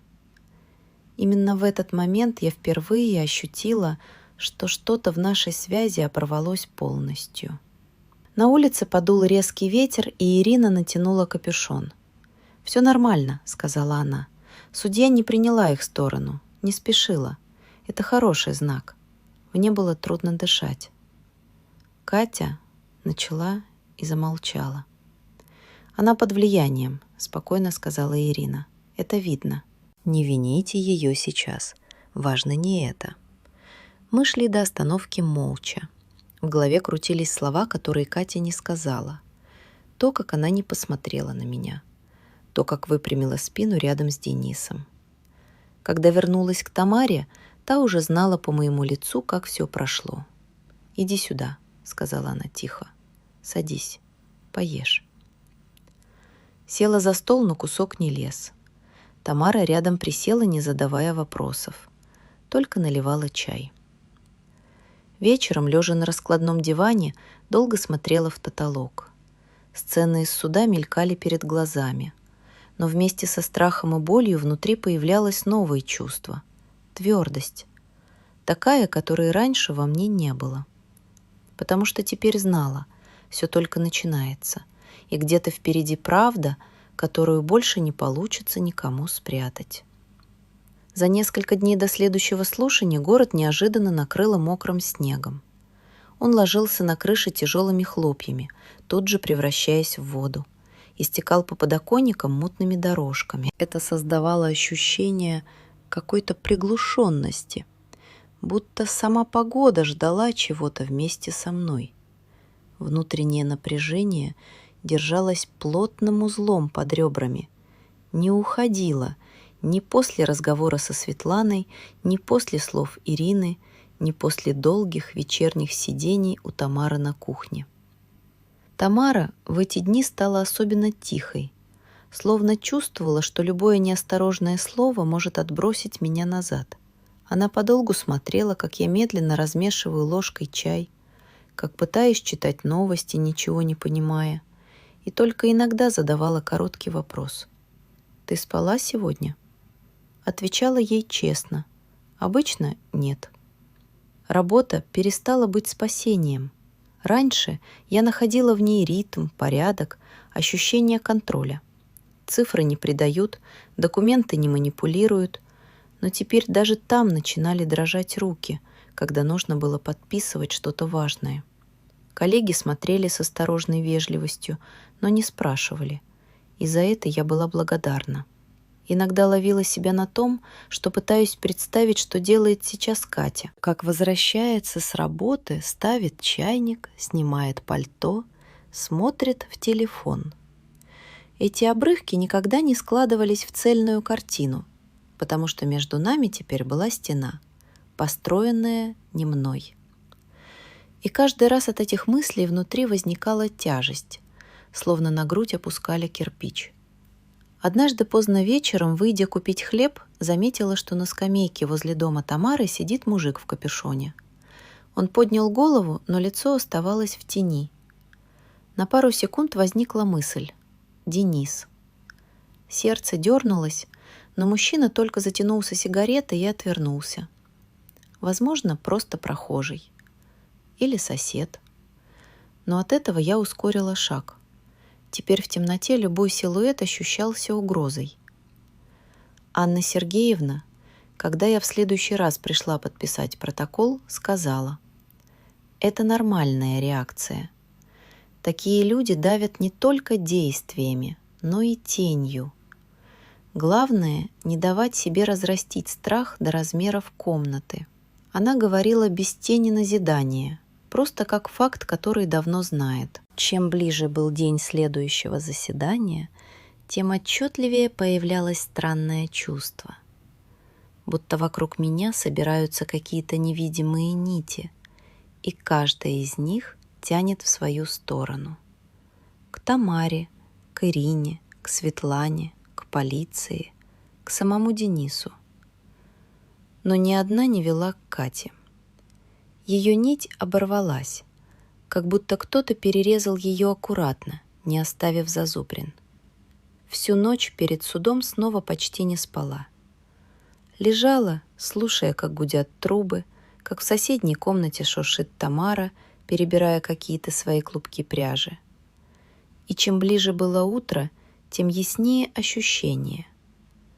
На следующем заседании что-то изменится. Ирина сказала, что часть документов по запросам уже начала поступать. Не все, не сразу, но достаточно, чтобы образовывалась картинка. Она обещала показать только после заседания, чтобы не тревожить раньше времени. Утром ехали в трамвае. Зал был тот же, коридор тот же. Люди другие, но лица такие же усталые, опустившиеся. Кто-то шепчет, кто-то держит за руку пожилую женщину, кто-то смеется нервным смехом. Суд — это не про справедливость, это про борьбу нервов. Катя с Денисом пришли за пару минут до начала. Она снова не посмотрела в мою сторону. Он — да. Его взгляд был коротким, сухим, изучающим, как у человека, который рассчитывает силы перед игрой. Я отвела глаза и почувствовала, как внутри собирается что-то твердое. Когда нас пригласили в зал, воздух там показался тяжелее обычного. Судья вошла, посмотрела поверх очков, и в ее взгляде была та самая опытность, которую трудно описать, когда человек видит суть быстрее, чем слова доходят до ушей. Ирина встала, начала говорить. Ее голос был спокойным, но в нем появилась новая твердость. Она перечисляла факты, ссылалась на поступившие документы, говорила о признаках введения в заблуждение, о системности действий третьего лица. Судья слушала внимательно. Денис попытался несколько раз перебить, но судья остановила его коротким жестом. Катя сидела неподвижно, пальцы ее были скрючены в замок. Когда Ирина достала из папки один из документов, тот, что дала Светлана, Денис впервые напрягся. Его плечи слегка подались вперед, взгляд стал острым. Катя заметила это движение и тоже замерла. Ирина произнесла: «В материалах имеются сведения о предыдущих действиях ответчика аналогичного характера, затрагивающих имущественные права других женщин». Судья подняла глаза. Тишина в зале стала почти физической. «Сведения подтверждены?» «Часть документальна, часть в процессе подтверждения», — ответила Ирина. Денис вдруг встал. «Это все ложь», — сказал он спокойно, но в голосе впервые звучало напряжение. «Это клевета». Судья посмотрела на него так, что он замолчал, будто выключенный. Катя опустила голову. Плечи ее дрогнули. Судья объявила перерыв. Мы вышли в коридор. Воздух там показался светлее. Ирина прошла несколько шагов, потом остановилась рядом. «Он начинает нервничать», — сказала тихо. «Это видно. Значит, мы идем правильно». Грудь наполнилась чем-то тяжелым и светлым одновременно. Смесь страха и уверенности, что правда действительно двигается наверх, как воздух толще воды. Именно в этот момент я впервые подумала, что впереди настоящая развилка. Все, что было до этого, подготовка. Дальше начнется главное. И когда перерыв закончился и нас вновь пригласили в зал, почувствовала, что вхожу туда уже другим человеком. Когда мы вернулись в зал, воздух там казался гуще, чем до перерыва. Люди сидели ровнее, будто чувствовали, что сейчас начнется что-то иное, не просто спор о бумагах, а попытка дотронуться до того, что тщательно прячут. Судья заняла свое место. Приставы закрыли двери, и шаги их стихли. Я села, стараясь удержать дыхание ровным. Напротив, Катя, неподвижная, как статуэтка из фарфора. Рядом Денис, лицо которого оставалось гладким, но что-то в его взгляде изменилось, словно он начал просчитывать то, что раньше считал невозможным. Судья попросила Ирину продолжить. Та поднялась и спокойно, почти мягко сказала: «В ходе подготовки к делу нам удалось получить дополнительные сведения, затрагивающие биографию ответчика и его предыдущие имущественные отношения. Документы поступили по межведомственным запросам. Часть сведений содержит признаки нарушений семейного законодательства в прошлом». В ее голосе не было ни угрозы, ни нажима, только ровная, собранная твердость. Судья слегка наклонилась вперед. «Приобщить к материалам дела», — произнесла она. Папка, которую Ирина передала секретарю, хлопнула мягко, но звук этот отозвался внутри у всех, кто присутствовал. Денис чуть выпрямился. Катя быстро моргнула. Мне хотелось посмотреть ей в глаза, но она смотрела в свои руки, не шевелясь. Судья листала документы долго. Она делала это тщательно, как человек, который видел множество похожих дел и умел замечать мелкие несовпадения, недосказанности, следы чужих ошибок. В какой-то момент она подняла голову. «Ответчик, вы можете прокомментировать сведения о предыдущих брачных отношениях?» Денис встал, хоть и медленно. Движение это было точным, как у человека, привыкшего контролировать каждую деталь. «Это недоразумение», — сказал он. «Давняя история. Мы все урегулировали. Брака фактически не было. Это формальные следы». Судья посмотрела на него так, будто слушала давно знакомую мелодию. В материалах значится обратное, и имеются документы, подтверждающие наложение сроков брачных отношений. Катя резко вдохнула и тут же опустила голову еще ниже. Денис не повернулся к ней, только слегка напряг мышцу на щеке. «Мы просим время для предоставления пояснений», — сказал он быстро. Судья кивнула. «Время будет предоставлено, но я рекомендую учесть, попытка скрыть данные, имеющие значение для дела, квалифицируется как вводящая в заблуждение информация». Это было первое настоящее предупреждение, неформальное, живое. Судья перевела взгляд на меня. «Продолжим изучение материалов на следующем заседании. На сегодня достаточно». Когда она объявила перерыв, никто не встал сразу. В зале повисла тишина, как после резко оборванной музыки. Люди начали подниматься постепенно, будто выходили из-под воды. Ирина тронула мою руку. «Пойдем», — сказала тихо. Мы вышли почти последними. В коридоре воздух был холоднее, чем в зале. Секретарь проходила мимо, неся стопку дел. Приставы переговаривались у дверей. Кто-то плакал на лавке у стены. Женщина в пуховике, которую утешал мужчина. Суд — это всегда чьи-то сломанные планы, сбои, страхи. Мы с Ириной остановились чуть в стороне.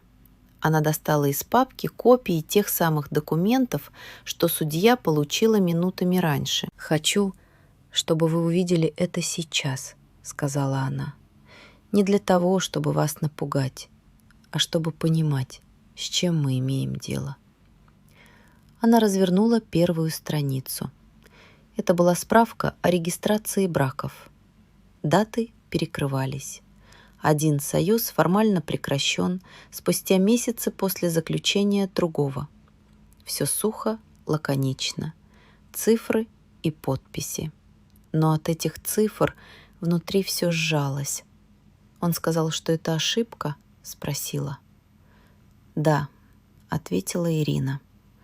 «Но такие ошибки не возникают сами. Тут явное нарушение, причем не единичное». Она перелистнула дальше. Договор займа на имя Светланы, выписка с долгами, документы еще одной женщины. Та, судя по формулировкам, была не супругой, но имела общие финансовые обязательства с Денисом. «Видите?» — сказала Ирина. «Схема». Я молчала, потому что внутри происходило нечто похожее на рассыпание, как будто вся моя жизнь за последние 2 года распадалась на маленькие куски, каждый из которых был треснувшим стеклом. Начала я, но не смогла закончить. Ирина кивнула сама. «Да, он не только манипулирует, он живет так. Это его модель». Пауза между нами была длинной. Мы стояли у окна, откуда видно было двор, засыпанный мокрым снегом, и редких прохожих, которые торопились по своим делам. «Катя знала?» — наконец спросила. Ирина вздохнула. «Очень сомневаюсь. Такие люди делятся только тем, что выгодно. Остальное скрывают до последнего». Слова ее звучали ровно, без осуждения, но в них была правда, которую мне было трудно принять. Мы вышли на улицу. Воздух был влажным, тяжелым, пробирал до костей. Небо низкое, серое, без единого просвета. Ирина попрощалась коротко. Сказала, что напишет вечером. Я стояла на крыльце суда еще долго, не двигаясь. Тамара ждала дома. Ее спокойствие было тем единственным островком, где можно было позволить себе дрожать. Накрыла на стол, поставила суп, сказала: «Ешь, потом расскажешь». Но рассказать сразу не смогла. Села на табурет у окна, обхватила кружку ладонями. Тамара присела рядом и просто ждала. Только спустя полчаса смогла произнести: «Он все время делал это. Не только со мной и не только с Катей». Тамара кивнула. Лицо ее стало серьезным. «Такие люди не меняются», — сказала она. «Они переходят дальше, пока их не остановит кто-то сильнее. И ты сейчас делаешь это, даже если не чувствуешь». Она сказала это без пафоса, просто факт. Но этот факт упал в меня, как камень в воду. Поздно вечером позвонила Светлана. Ее голос был спокойным. «Я слышала, что часть документов дошла», — сказала она. «Хотела узнать, вы держитесь?» Я прислонилась плечом к стене, глядя в темноту коридора. «Пока не знаю», — ответила честно. «Это нормально. Я тоже сначала не знала». Пауза была длинной, но не неловкой. Две женщины, которые пережили одного и того же мужчину, не нуждались в объяснениях. «Если будет нужно, я приду в суд», — сказала Светлана. «Я не хотела раньше, но, кажется, пришло время». Эти слова прозвучали так, будто в дальнем конце коридора кто-то тихо открыл дверь. Когда я легла спать, в комнате стояла почти полная тишина. Только старые трубы гудели в стенах, да редкие машины проезжали по мокрому асфальту. Лежала, не закрывая глаз. События дня прокручивались, как пленка. Судья, документы, взгляд Кати, дрожащая нить ее пальцев, слова Светланы. И где-то среди этих разрозненных образов возникло новое ощущение. Не уверенность, но понимание, что правда действительно поднимается. Медленно, но поднимается. Я еще не знала, что следующий день изменит направление всей истории, и что появление Светланы в суде станет той точкой, после которой Денис перестанет казаться неуязвимым. Но утро уже приближалось, и вместе с ним та самая сцена, где правда перестает быть тенью.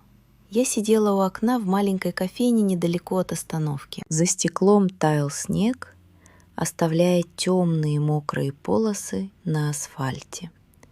А внутри тянуло запахом корицы и пережаренных зерен. Я пришла раньше назначенного времени и теперь рассматривала людей, заходящих за горячим напитком, будто пытаясь угадать, кто из них может оказаться той самой женщиной, о которой мне рассказали в МФЦ. Светлана, первая жена Дениса.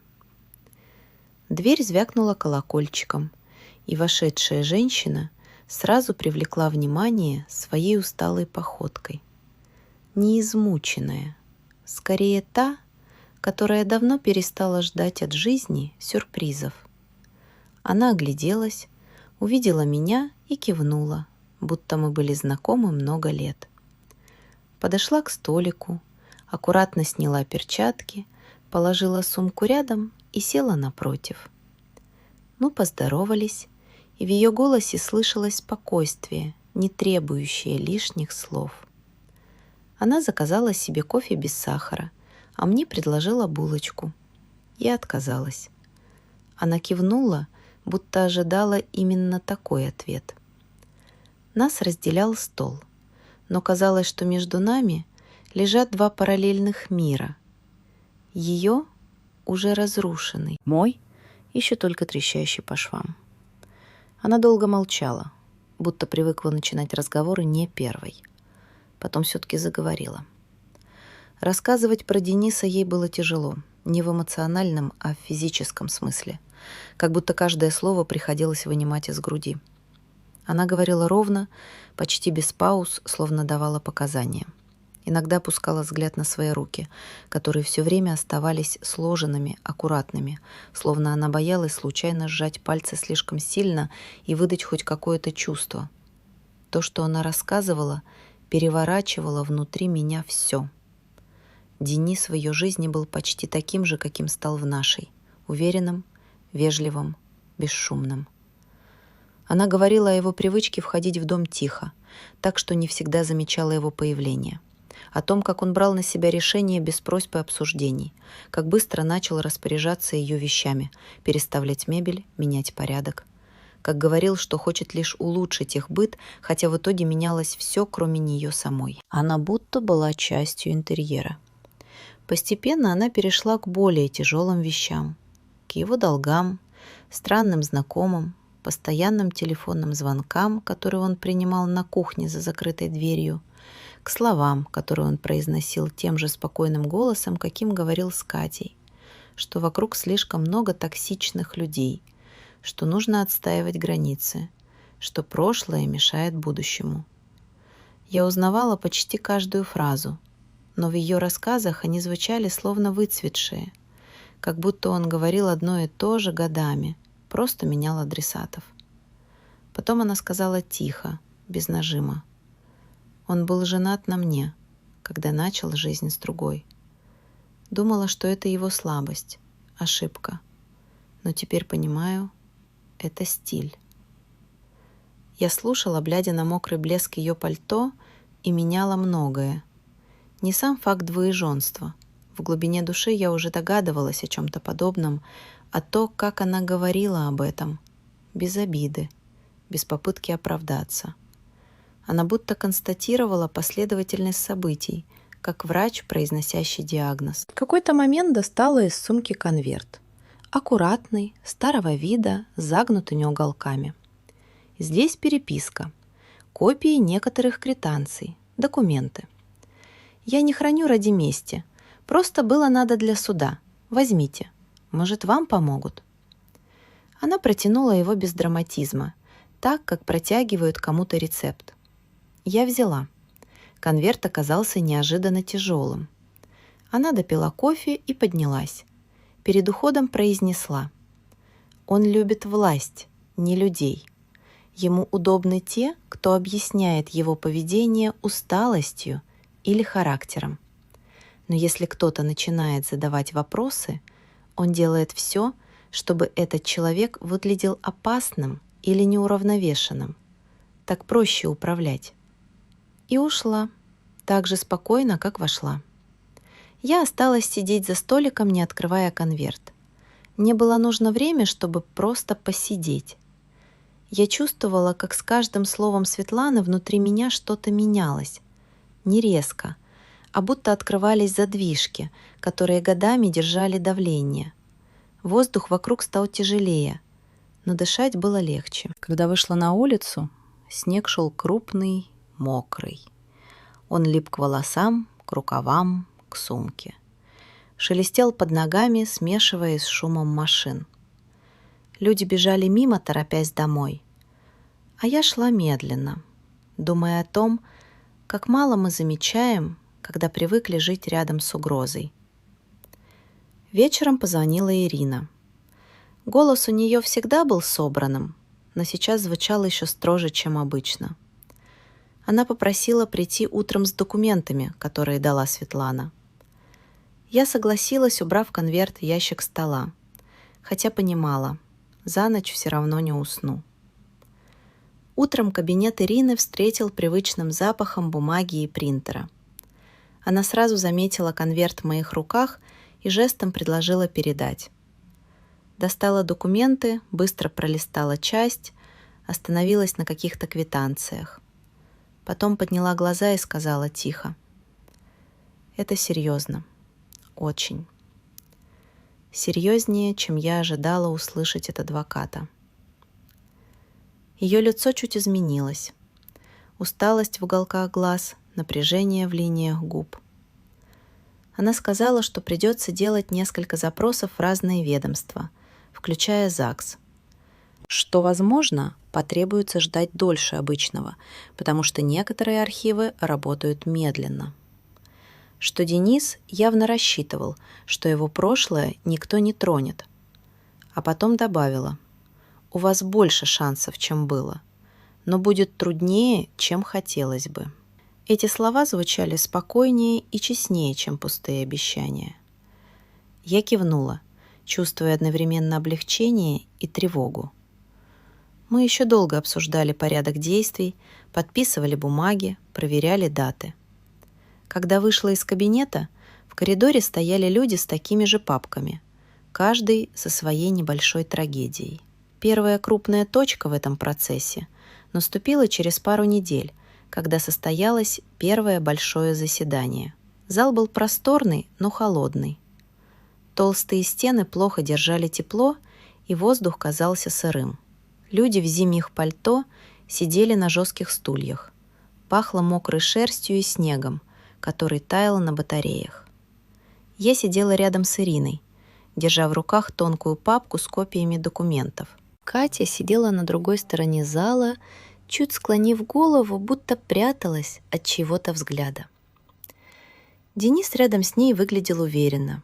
Спокойная осанка, ровное дыхание, взгляд направлен прямо вперед. Судья была женщина лет 50, с короткой стрижкой и строгими чертами. Она смотрела на присутствующих не как на людей, а как на настолько же неизбежную часть рабочего дня, как папки на столе. Ее голос звучал твердо, без оттенков. Когда выступал Денис, он говорил ровным тоном, почти мягко, так, будто хотел, чтобы его слова казались естественными и правильными. Говорил о том, что в квартире давно живут они с Катей, что я проявляла неустойчивость в поведении, что приходила без предупреждения, нарушая их покой. Он рассказывал, как однажды я будто бы кричала на него. Я слушала и думала, что знакома с этой манерой. Спокойная ложь, которая звучит убедительнее любой истерики. Катя сидела тихо, не смотрела ни на кого. Лишь однажды мельком подняла глаза на меня. И в этом взгляде было что-то неясное. Страх, вина, растерянность. Когда говорила Ирина, тон ее менялся. Она не повышала голос, но каждое слово звучало точнее, четче. Она приводила аргументы, задавала вопросы, делала паузы. Судья несколько раз просила уточнения, и каждый раз ответы были однозначными. В какой-то момент Ирина подняла один из документов из конверта, но не стала озвучивать содержание. Сказала лишь, что информация требует подтверждения из нескольких учреждений. Судья кивнула и отложила дело. Заседание перенесли. Выходя из зала, я почувствовала, что по спине проходит дрожь. Не от холода, от напряжения. На улице было уже темно, но воздух казался чище. Ирина шла рядом и говорила коротко. Мы продвигаемся. Медленно, но продвигаемся. Следующие недели были наполнены ожиданием. Почтовые уведомления, телефонные звонки, бесконечные очереди в коридорах учреждений. Иногда казалось, что я живу между дверями, вечно чего-то добиваясь, объясняя, уточняя. Каждый раз, когда видела имя Ирины в списке пропущенных, сердце сжималось. Однажды вечером, возвращаясь в съемную комнату, заметила у подъезда темную фигуру. Мужчина стоял, опершись на перила, и смотрел на дорогу. Когда я подошла ближе, он повернул голову. Его профиль был слишком узнаваемым. Денис не сказал ни слова, но его взгляд был таким, как будто он уже решил, что будет со мной дальше. Не знаю, сколько длилась эта безмолвная встреча, несколько секунд или минуты. Потом он сделал шаг в сторону, будто уступая дорогу, и прошел мимо. Я почувствовала запах его парфюма, тот же, от которого пахли воротники Катиной одежды. То была только первая из нескольких таких случайных встреч. Несколько раз он звонил с незнакомых номеров, коротко. Если я брала трубку, слышала лишь дыхание. Несколько раз приходили странные уведомления, будто бы от каких-то ведомств, но без номеров. Ирина просила не реагировать без подтверждений. Самым тяжелым стал вызов в полицию. Следователь, женщина с короткими темными волосами и внимательными глазами, сказала, что поступило заявление о попытке незаконного проникновения в квартиру. Она задавала вопросы спокойно, будто записывала рецепт, но в ее взгляде было понимание. Она видела такие истории не первый раз. После допроса сказала тихо, чтобы слышала только я. «Не позволяйте давить на себя. Такие заявления не редкость, когда кто-то пытается удержать контроль». В тот вечер, возвращаясь к Тамаре, я впервые за долгое время почувствовала не страх, пустоту. Будто внутри все было обесточено. Жизнь в съемной комнате шла своим чередом. Маленькое окно, узкая кровать, чайник, который иногда отключался на середине кипения. Вечерами я сидела за столом и рассматривала конверт Светланы, но пока не открывала его снова. Знала, что еще не готова перечитать все. Иногда писала Кате длинные сообщения, потом стирала, потом снова писала и снова стирала. Когда пришло известие о вызове на новое заседание, я смотрела на уведомление долго, будто оно было дверью, за которой что-то менялось. Ирина сказала, что есть важные документы, что надо быть готовой к неожиданностям. Я не знала, какие именно неожиданные повороты ждут впереди, но знала одно: путь, который я уже прошла, не позволит мне повернуть назад. Когда наступил день суда, утро было серым и тяжелым.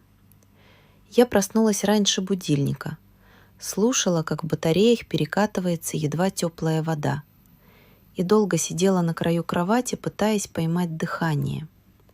Пальцы дрожали, хотя я старалась не замечать. На улице ветер гнал снег боком, и казалось, что по двору ходит не зима, а просто усталость всего города. Дорога до суда заняла больше времени, чем обычно. Автобус ехал медленно, периодически останавливаясь почти без причины. Люди вокруг выглядели такими же сонными и напряженными, как я. Кто-то держал сумки с документами, кто-то папки, похожие на мою. В этот момент каждый был в своей маленькой борьбе, и никто не думал о чужих войнах. Ирина ждала меня у входа. На ней было пальто строгого кроя, волосы убраны в аккуратный пучок. И в целом она выглядела так, будто не только знает, что делает, но и может выдержать любую бурю. Она кивнула мне, сказала короткое «пойдем», и мы вошли внутрь. Здание суда дышало холодом.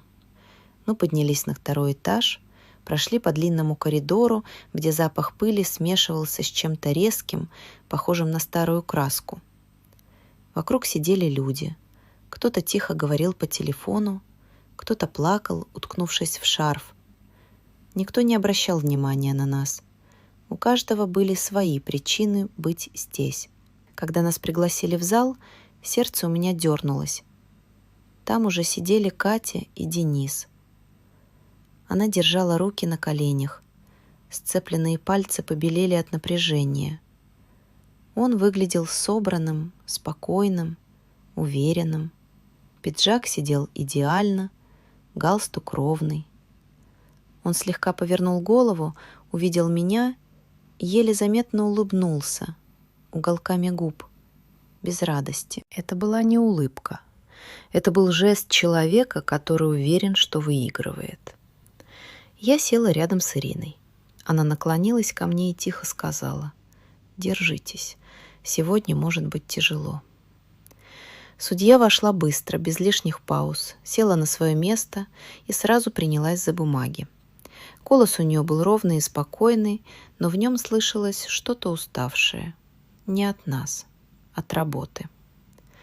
Она перечитывала документы, затем попросила стороны высказаться. Денис поднялся первым. Он говорил размеренно, будто заранее репетировал. В каждом слове чувствовалась уверенность, что истина — его союзник. Он рассказывал, как я нарушала их границы, как эмоционально давила на дочь, как создавала нестабильную обстановку, от которой им приходилось защищаться. Иногда он мягко касался Катиной руки, словно подтверждая сказанное. Катя не поднимала взгляд. Я видела ее профиль, напряженный, почти застывший. Ее губы дрожали едва заметно, хотя она старалась держаться. Казалось, что она сидит внутри стеклянной сферы, и до нее не долетает ничье дыхание.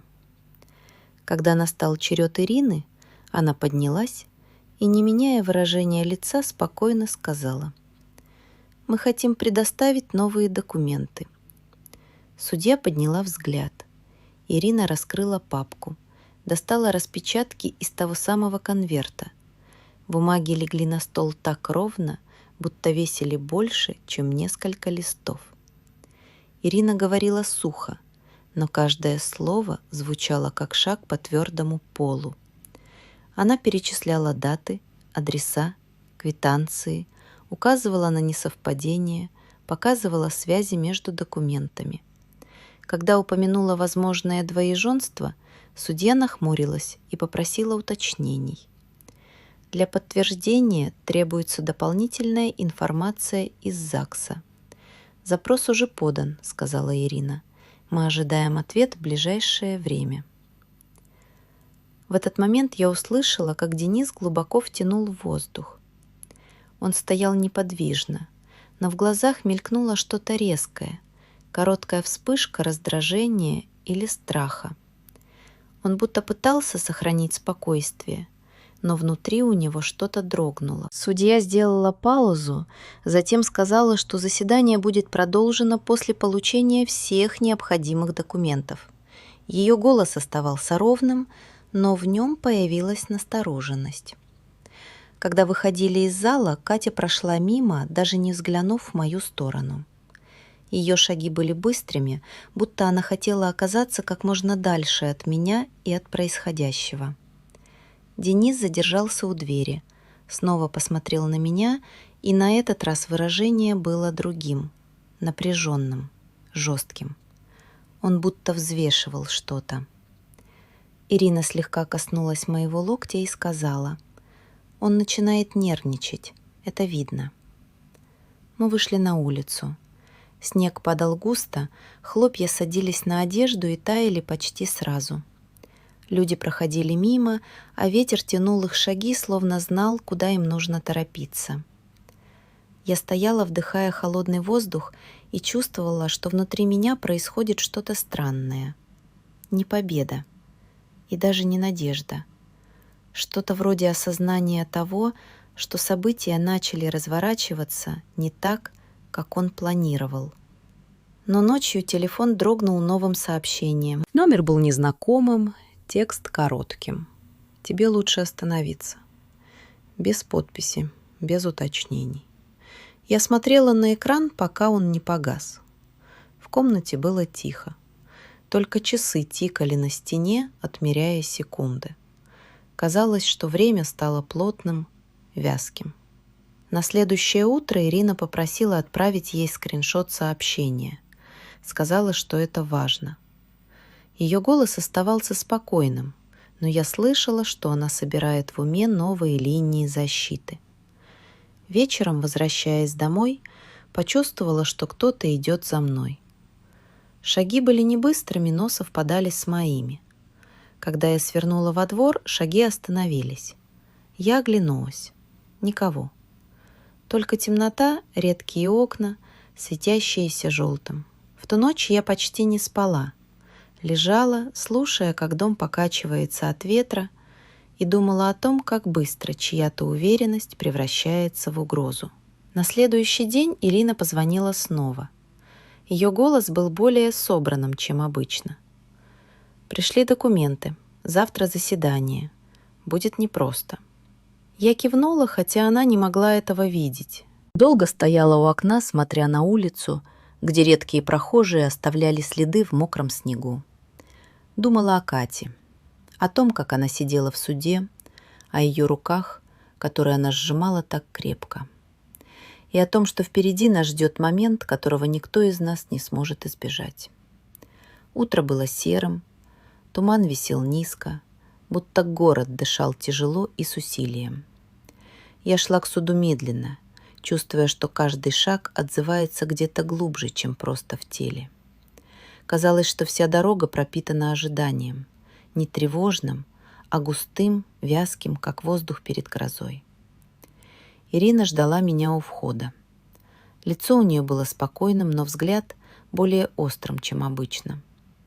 Она коротко кивнула, будто подтверждая, что все идет по плану, и мы вошли внутрь. На втором этаже снова пахло пылью и мокрой одеждой. В коридоре стояли люди. Кто-то листал документы, кто-то тихо спорил по телефону. Здесь никто никого не удивлял.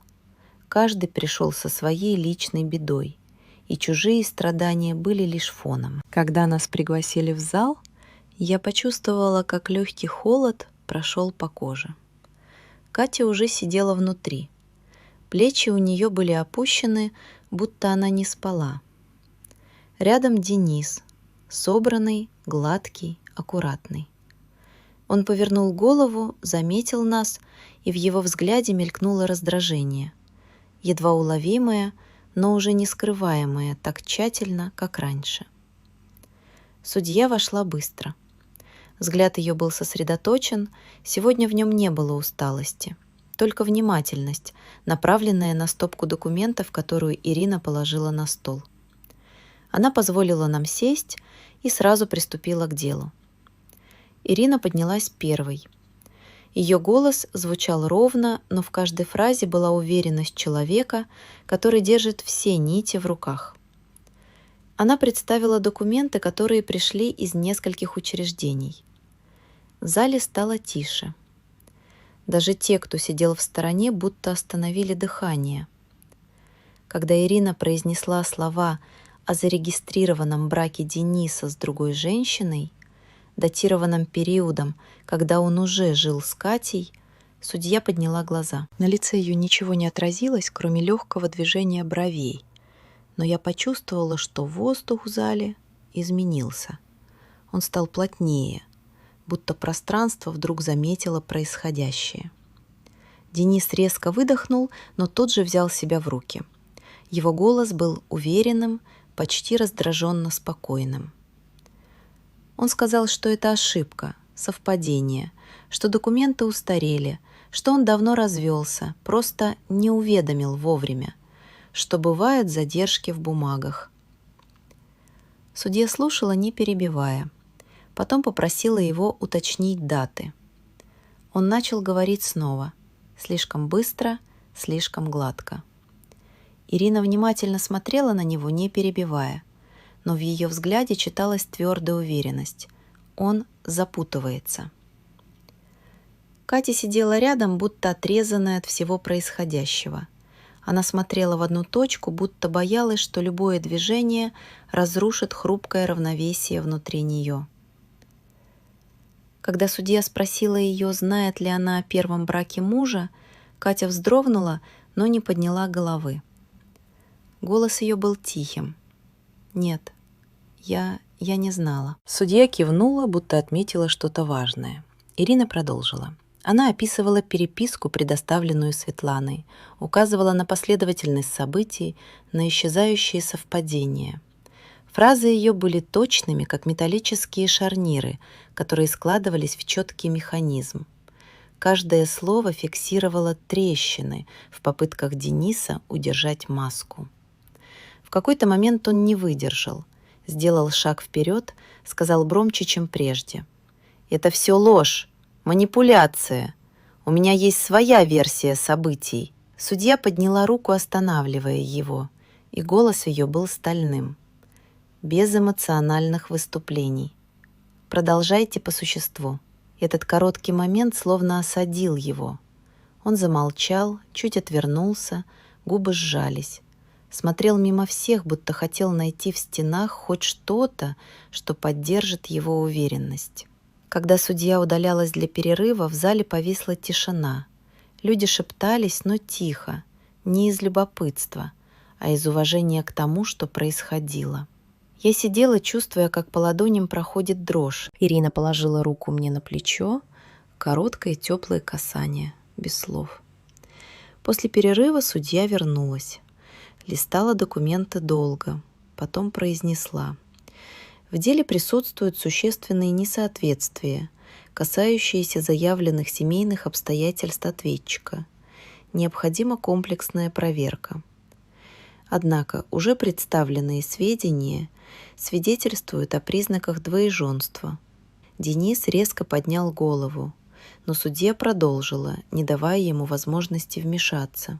До окончания проверки рекомендую обеим сторонам воздержаться от любых действий, связанных с квартирой. Окончательное решение будет объявлено на следующем заседании. Зал будто выдохнул. Но внутри меня было не облегчение, а пустота. Как будто один пласт напряжения сменился другим, еще более тяжелым. Когда мы вышли на улицу, снег перестал. Остались только мокрые тротуары и редкие машины. Ирина шла рядом, говорила спокойно. Он начинает терять почву. Это видно по каждому движению. Я слушала ее, но мысли уходили к Кате. Ее взгляд, опущенный в пол. Руки, дрожавшие едва заметно. Тонкая линия плеч. Все это всплывало перед глазами снова и снова. Вечером телефон снова дрогнул. На этот раз звонок. Номер был скрыт. Я не ответила.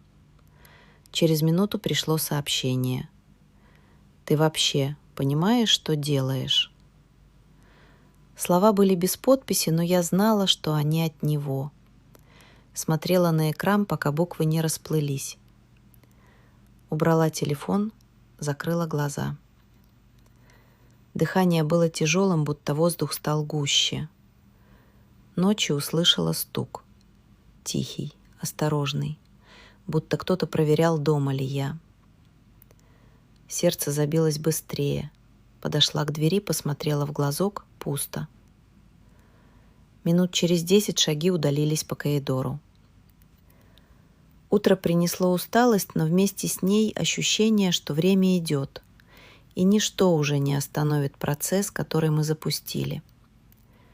Ирина позвонила, сказала, что ей поступили дополнительные документы, попросила встретиться вечером. В ее кабинете стояла тишина, нарушаемая только щелчками принтера. На столе лежала новая папка. Ирина открыла ее, показала подтверждение. Брак Дениса, зарегистрированный в другом городе, не расторгнут. Несколько справок, запросы, ответы. Система, которая иногда работает медленно, на этот раз не подкачала. Она посмотрела на меня и сказала: «На следующем заседании все станет ясно. Готовьтесь. Это будет конец его версии». В этот момент почувствовала, что внутри что-то меняется. Не радость, не было ее, не облегчение, скорее тихое, ровное принятие того, что правда выходит наружу, и что никакие угрозы это уже не остановят. Когда наступил день решающего заседания, город будто собрал всю свою сырость и вылил ее на улицы. Дождь шел без остановки, не сильный, но упрямый, пропитывающий одежду и настроение. Я вышла заранее не потому, что боялась опоздать, а потому что дома лежать на кровати было тяжелее, чем идти пешком под дождем. В суде было многолюднее, чем обычно. Люди ждали своих дел, шептались, листали бумаги, кто-то ругался вполголоса в телефон. Ирина стояла у окна, просматривая документы еще раз. Она подняла голову, увидела меня и кивнула.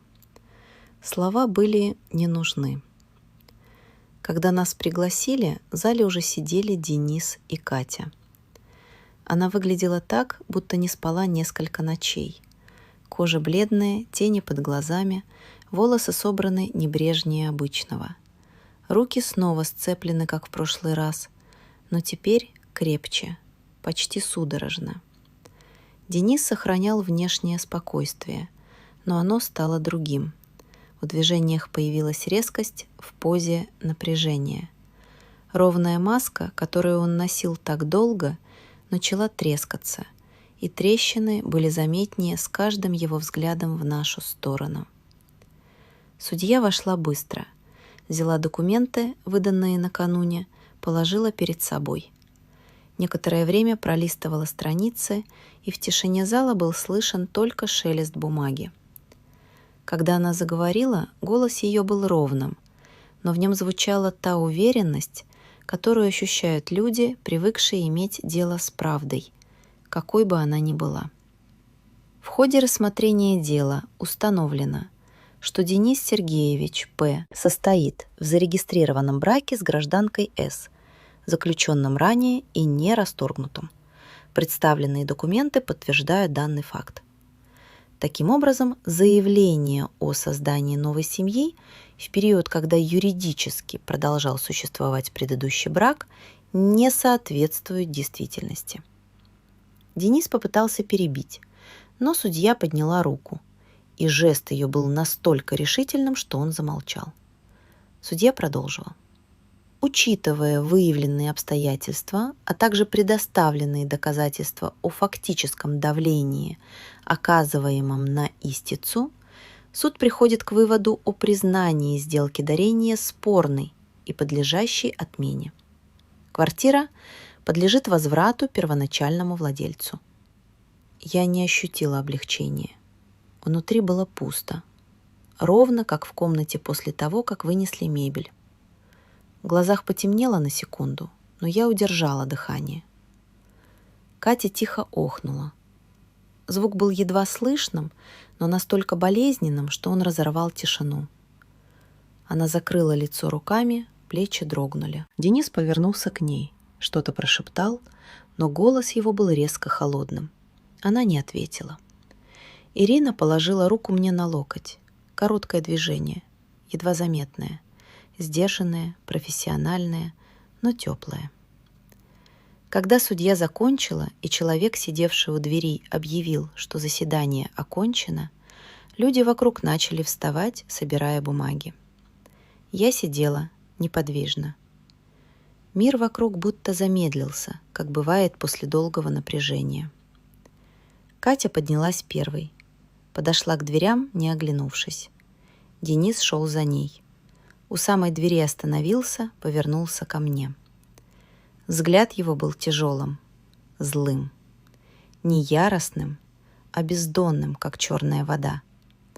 Он тихо произнес: «Это еще не конец». И ушел. Ирина вздохнула. «Не обращайте внимания. Сейчас для него рушится все. Он будет искать, на кого переложить вину». Мы вышли на улицу. Дождь стал реже, но воздух был острым, почти металлическим. Я вдохнула, глубоко, так, как давно не получалось. Казалось, что легкие не выдержат, но выдержали. По дороге домой я чувствовала не победу, а тяжелую, медленную усталость. Как будто прошла через длинный коридор, где каждая дверь была закрытой, но теперь, наконец, вышла наружу. Вечером я сидела на кровати, держа в руках судебное решение. Бумаги были сухими, ровными, но руки мои дрожали. Тамара готовила на кухне чай. Слышно было, как стучат чашки.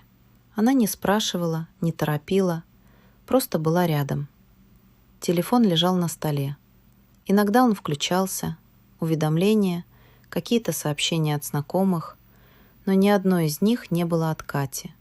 Я смотрела на экран и понимала, что теперь впереди будет другая часть пути. Менее шумная, но не менее трудная.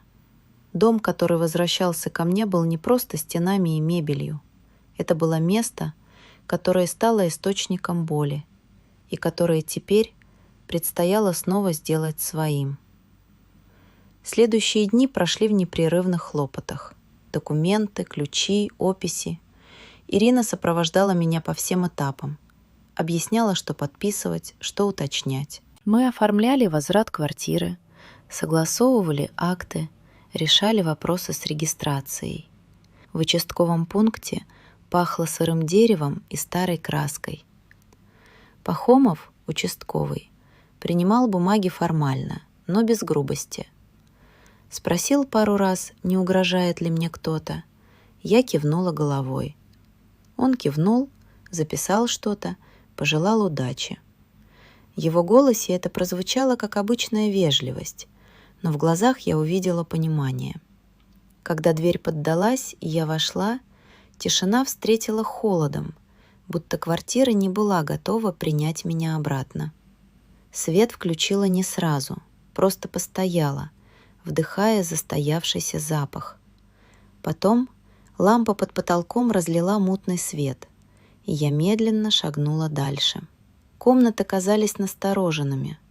Прямоугольник светлого линолеума вместо дивана, выбеленные пятна на стене, забытый пакет с пылью. Все выглядело так, будто здесь жили чужие люди, а я только гостья.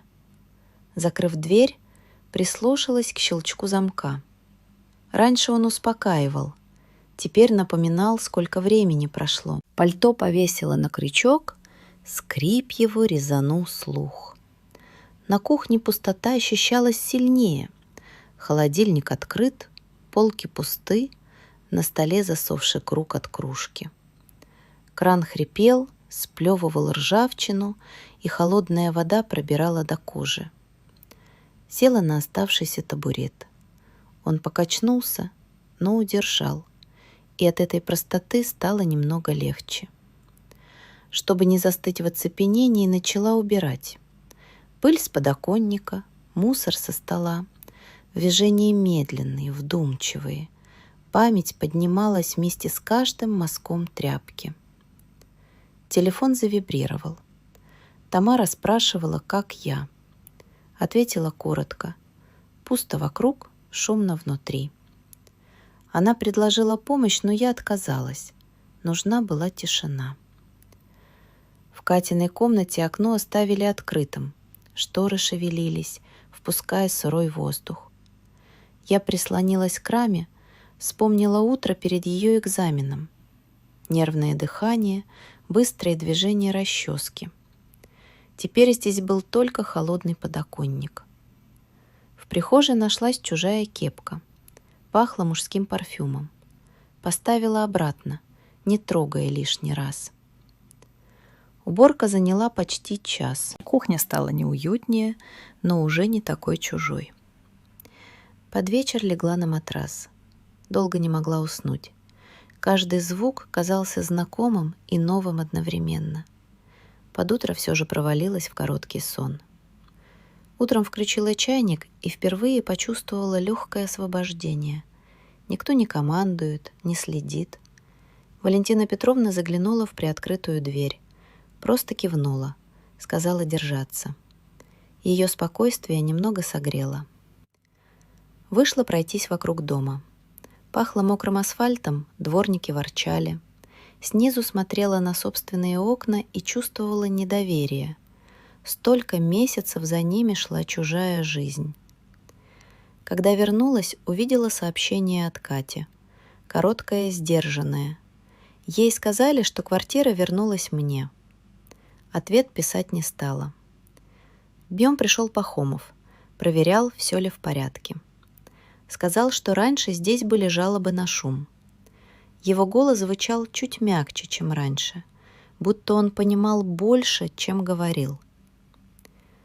Пока за окном начинал идти мокрый снег, я перебирала оставленные вещи. В Катиной комнате на полу лежала цепочка. Я подняла ее, подержала в ладони. Холодный металл вернул слишком много воспоминаний. Сложила в коробку ее старых украшений. Вечером пришло сообщение от Светланы, первая жена Дениса, та, что когда-то рассказала мне правду. Она предложила встретиться. Мы сидели в кофейне у окна. Ее спокойный голос звучал так же ровно, как и в тот раз.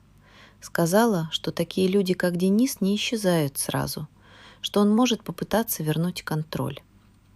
Передала конверт с документами, на случай, если что-то вновь всплывет. Ее слова не давили, а уточняли границы. Когда вернулась домой, тишина стала мягче. Поставила конверт на стол, прошлась по комнатам. Впервые почувствовала легкое облегчение. Через несколько дней утро было светлым. Разобрала старую полку, книги, журналы, детские рисунки Кати. Память всплывала спокойно, без прежней ломоты. Потом пошла к Тамаре, рассказала ей про короткий разговор с дочерью. Она сказала, что время все расставит. Снег усилился, воздух стал густым. В магазине купила продукты. По дороге домой поймала себя на том, что возвращается способность замечать обычное. Запах хлеба, смех подростков, скрип снега. Дома перебрала документы. Нашла письмо, которое когда-то написала Кате в тот тяжелый вечер. Прочла и поняла, эта боль уже позади. Положила письмо в архив. Вечером в дверь тихо постучали. В глазок — Катя, уставшая, без прежней уверенности. Открыла. Она вошла. Смотрела по сторонам, будто боялась найти чужие следы. Разговор был осторожным. Она призналась, что долго боялась прийти, что не слышала меня, что защищала свою новую жизнь так, будто старая больше не имела значения. В ее голосе не было прежней жесткости. Спросила, как я живу теперь. Предложила помощь. Просто потому, что хочет. Я сказала, что скажу, если понадобится. На прощание она попросила разрешения иногда заходить без обязательств. Я не закрыла дверей, но и не стала торопиться. Когда она ушла, я стояла у окна и смотрела, как она идет по двору под снегом. Между нами было расстояние, но оно уже не болело. Следующее утро началось спокойно. Пошла на рынок, купила овощи. По дороге встретила Анну Сергеевну, следователя. Она сказала, что по делам Дениса еще идут проверки. Предупредила. Такие люди редко исчезают полностью, но бояться мне больше нечего. Дома разобрала последние коробки. Фотографии, письма, мелочи. Каждая вещь словно занимала свое место, перестав быть осколком. К вечеру пришло сообщение от соседа. Во дворе видел Дениса. Ходил, оглядывался, потом ушел. Была короткая волна напряжения, но страха не было. Закрыла замки, прошлась по комнатам.